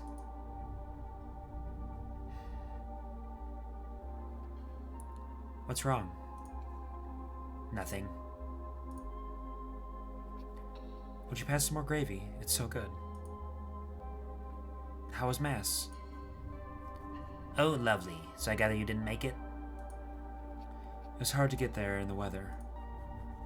And was it the weather that made you avoid us for the last... Oh, that's sorry. Fergal. And was it the weather that made you avoid us for the last few weeks? The priest gave a very nice sermon about the importance of family. Oh, were there many kids? Of course. They came out and told us everything they learned about the Nativity. and why we must look after the needy. Margaret O'Malley was looking after myself and Callum for the last few days. She was very kind. She's a strange one, all right, taking in other people's children. Damn, look at this. Look at this. This very subtle display of the distance between all of them, even while they're at the same dinner table.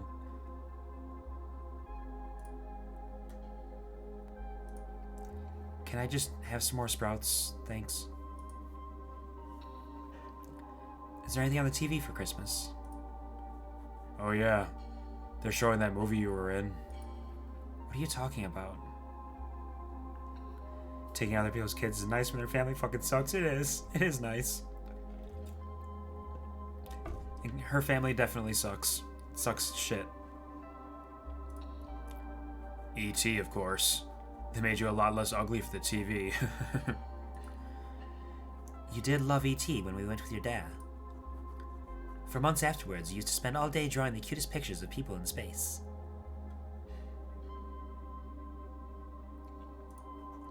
I had one on the fridge for years. You never put up any of my art, ma'am. 'Cause you never drew anything, Fergal. Shut your gob. Shouting. That's not very ladylike. Jesus, Fergal, what is your problem? What's my problem? You abandoned your mother and left her worried sick for weeks. Then you show up out of the blue and dress like that? Come on now, Fergal. Remember the story of the prodigal son. Is that all you're going to say to him? I didn't come home to be ridiculed. I hope you came home to apologize. I'll give you an apology if I can get some too. Stop, let's just enjoy the dinner. I was peeling spuds all week and I'm just glad we're here together. Another word for potatoes. Now you see why it's been hard to talk. It's even harder to listen to this crap. Ma'am, I just don't understand, Pet. Why do you need to understand? Can't you just accept me? What me are you talking about? The one I've known for 23 years or the one I've known for 2 weeks? It's the same me. And I want you to know me better. I want us to be in each other's lives. Oh, we're erasing now. Are you threatening to leave again? Cassio. I need some air. You can't run away forever. Pet, come back.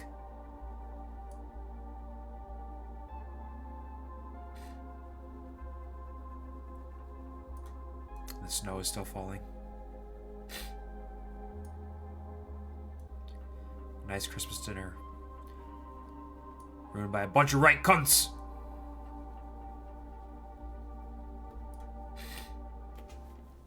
It's okay, Cassio. It'll be okay.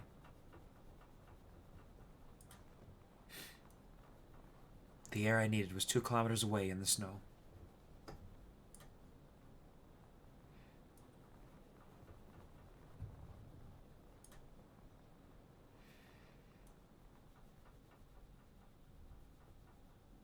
And it was cold air and damp air, but it was quiet air.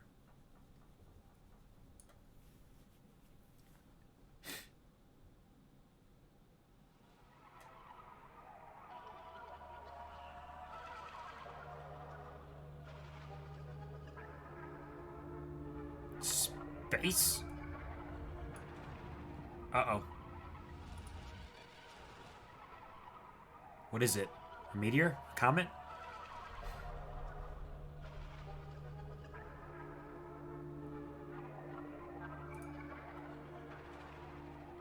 More diary entries? Oh, geez. Yeah, diary's getting a little erratic now. Emotions are high. Happy Christmas.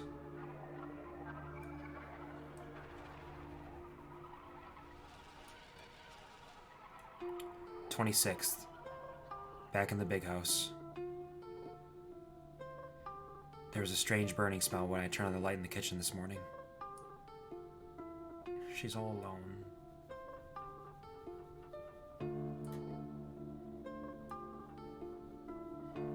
It's falling apart. But houses don't fall apart all at once. They do it slowly, piece by piece, room by room. Love how their diary is arranged, though. I love that it's all scribbles and random notes instead of all organized. Yeah, of course. It's a true stream of consciousness. Like, this is what I'm thinking about right now. It's not I'm writing a story about my day. It's like, these are my thoughts right now in this way. Just scribbling and doodling. It's a very emotional way. It's very real. Very raw.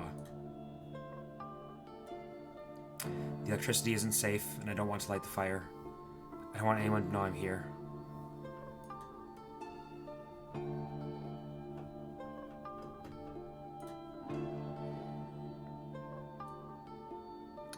Uh-oh.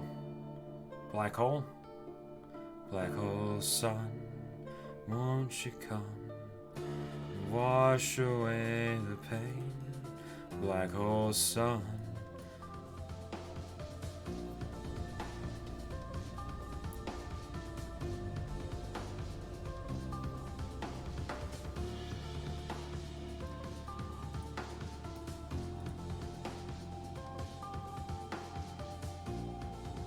More diary.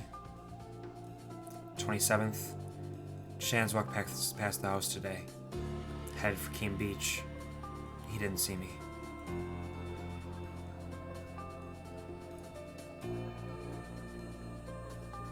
Our conversations are wiggling through my skin.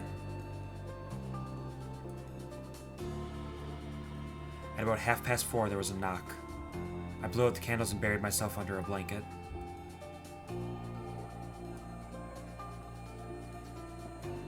Are you in there? News around the town is you lot got out. Heard the guards are coming in Scarborough. Then Wolf told me you hadn't been seen at old Miss Mal. Yeah. Then Wolf had told me you hadn't been seen at old Miss O'Malley's place. Did they turn you away?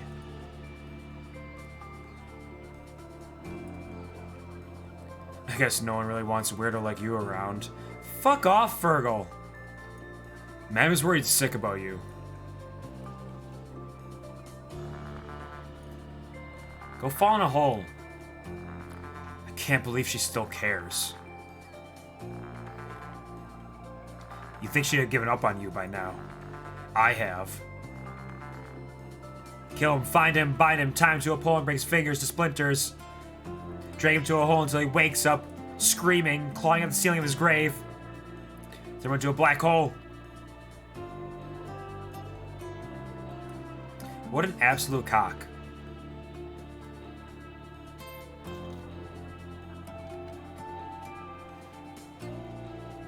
Like, the mom's at least trying. Like, she's misguided and she's wrong, but she's trying. And he's just fucking... He's just got nothing going for him. Hello? Hello. It's so good to hear You've reached the voicemail. Damn it. McHugh, please leave a message in your name and... Damn it! Where are you? If you'd like to talk about my accountancy services, ring... What? Is this a joke? You're an accountant? Hello? Pick up! Tell me how to fix this! I don't know where to go! Your name and number, I'll get back to you. Except you haven't, Mac. I trusted you. Hello? You've known for weeks when I would arrive, and now I can count the time we have left in hours. You've reached the voicemail of, I have nowhere and no one left. There's no one on Earth who even knows who I am. No NASA to whisk me away, no, not even an accountant from Mayo. Just some sheep in a field, while a black hole devours the Earth. At least I can witness the end of everything under a nice clear sky. Hello.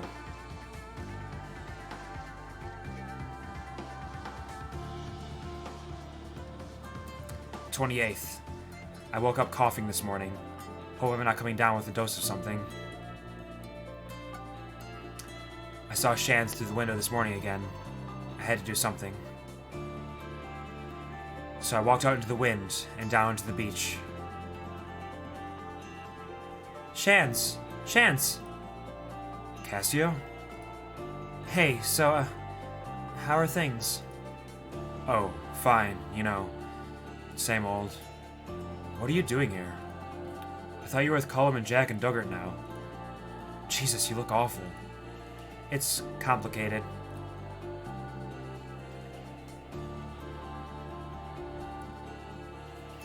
Of course it is. I was with them, then I was back home, and now I'm not. Yeah, you always seem to make things complicated and weird. I'm sorry, Chance. I was surprised. But we can fix everything. We can go get Colum and Jack and put the band back together. We can just be friends again. The band was a dream. It was never going to happen.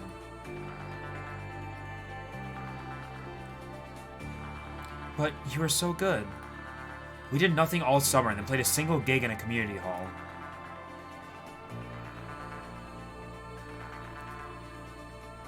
Where's this coming from? What happened to you? It's just reality.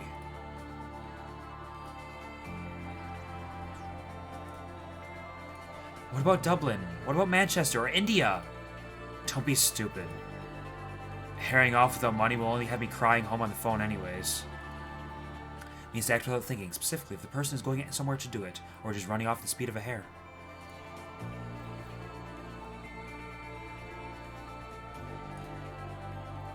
God, you're like a different person. I don't even know you. When I went home, I found out about how people talked about a lot of us. I mean, I knew, but I didn't know. I liked you, but that's not me. Wow, do you hear yourself? You have no idea what it's like. I'm already an outsider on Akil. I don't belong anywhere. I can't.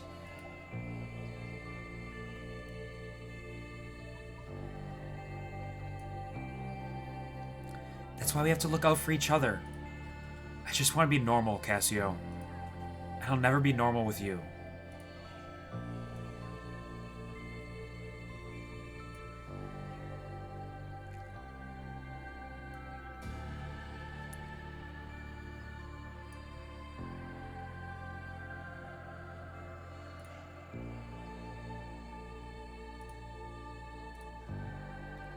Cassiopeia! Thanks for waiting. I made some tea for you. I thought you might be a bit dehydrated from space. You're an accountant? Yeah, I'm also a bit of an astronomy geek. Oh god. I picked up your signals. Did you not tell someone important? Well, I wanted to, but no one listened. And I had to do something. Thanks. Thanks, Mac. It's nice to meet you, for real. You're shorter than I pictured. What do we do now, then? The source of radiation is on the far side of Akil Island. There's a bus coming soon. We're waiting on a bus to save the world? It's usually on time and we can sit up at the front.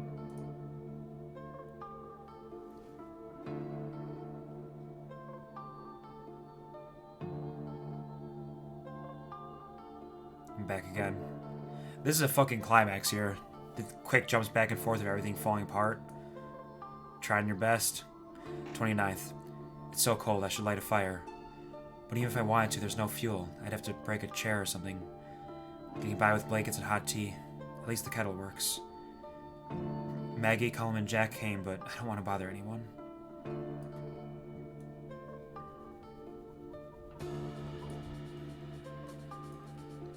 My chest feels tight and my body hurts. I can't stop coughing every time my head spins. Oh, is this like a fever dream as she's dying from the cold? Cassio, come on. Cassio. Cassio. Come out, pet. You can't live in there. It's not safe. Chance told us, Cassio. We know you're in there. I'm sorry things didn't work out with your mom, pet.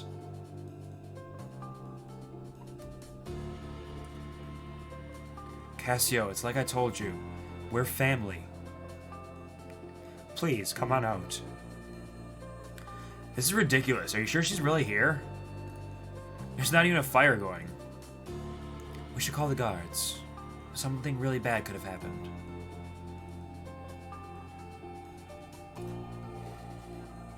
This is ridiculous. She's probably left for Dublin.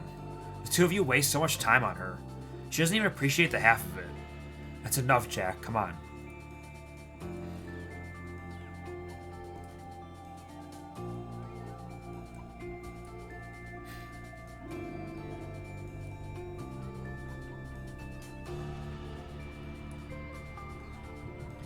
How did you know where to go? This is the image I retrieved from the black hole data. It had an address on the back. I hope you're right. It's getting dark out. By me, Changi Road, Dua, Achill, County Mayo, Ireland, Earth. It's getting dark out there.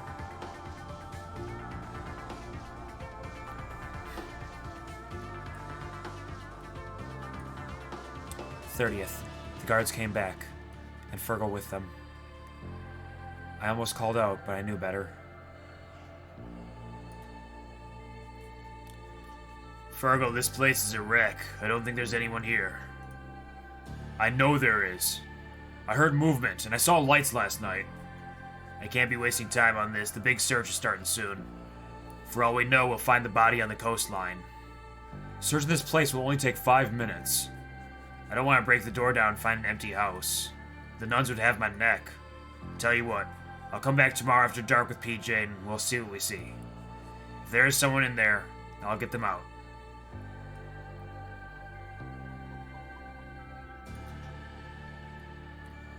I'm scared. I'm starving. I feel so sick. I'm gonna die.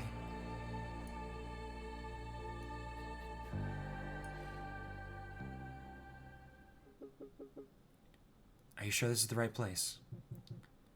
It's the only thing we've got.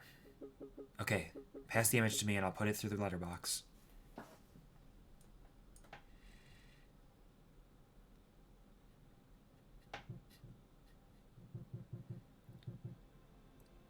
She has it, but the black hole is still here. It's still growing.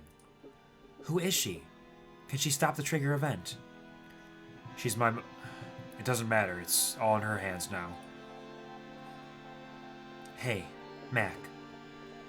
If Earth survives this, do you want to see the rest of the universe with me? Wait.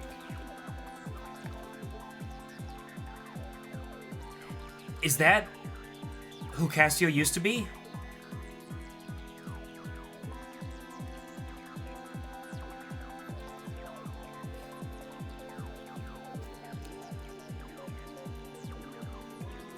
December 31st. The anomaly. I have to go somewhere. I can barely move. It's so cold. I'll burn the book.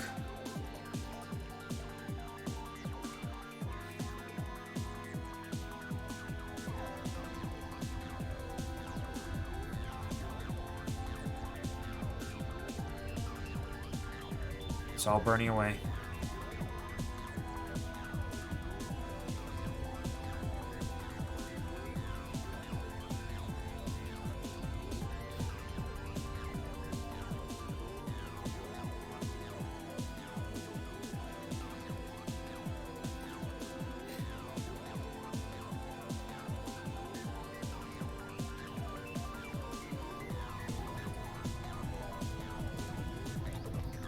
Everything must come to an end.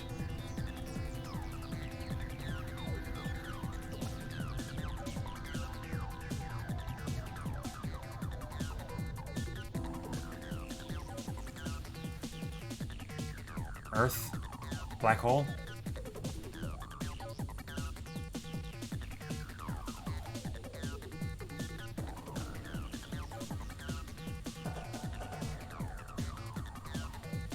There's some funky shit happening here. Really does remind me of the 90s, yeah?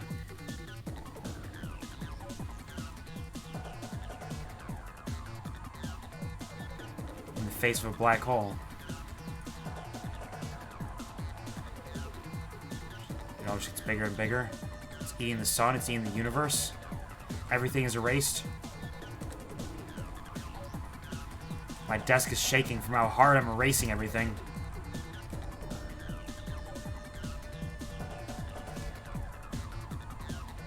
It's all ogre now. There's no coming back from this. Cassio?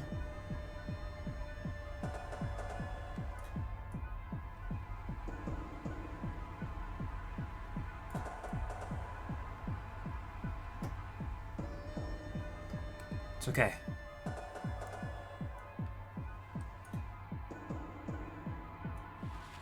Oh, jeez. Oh, no. Oh, lordy.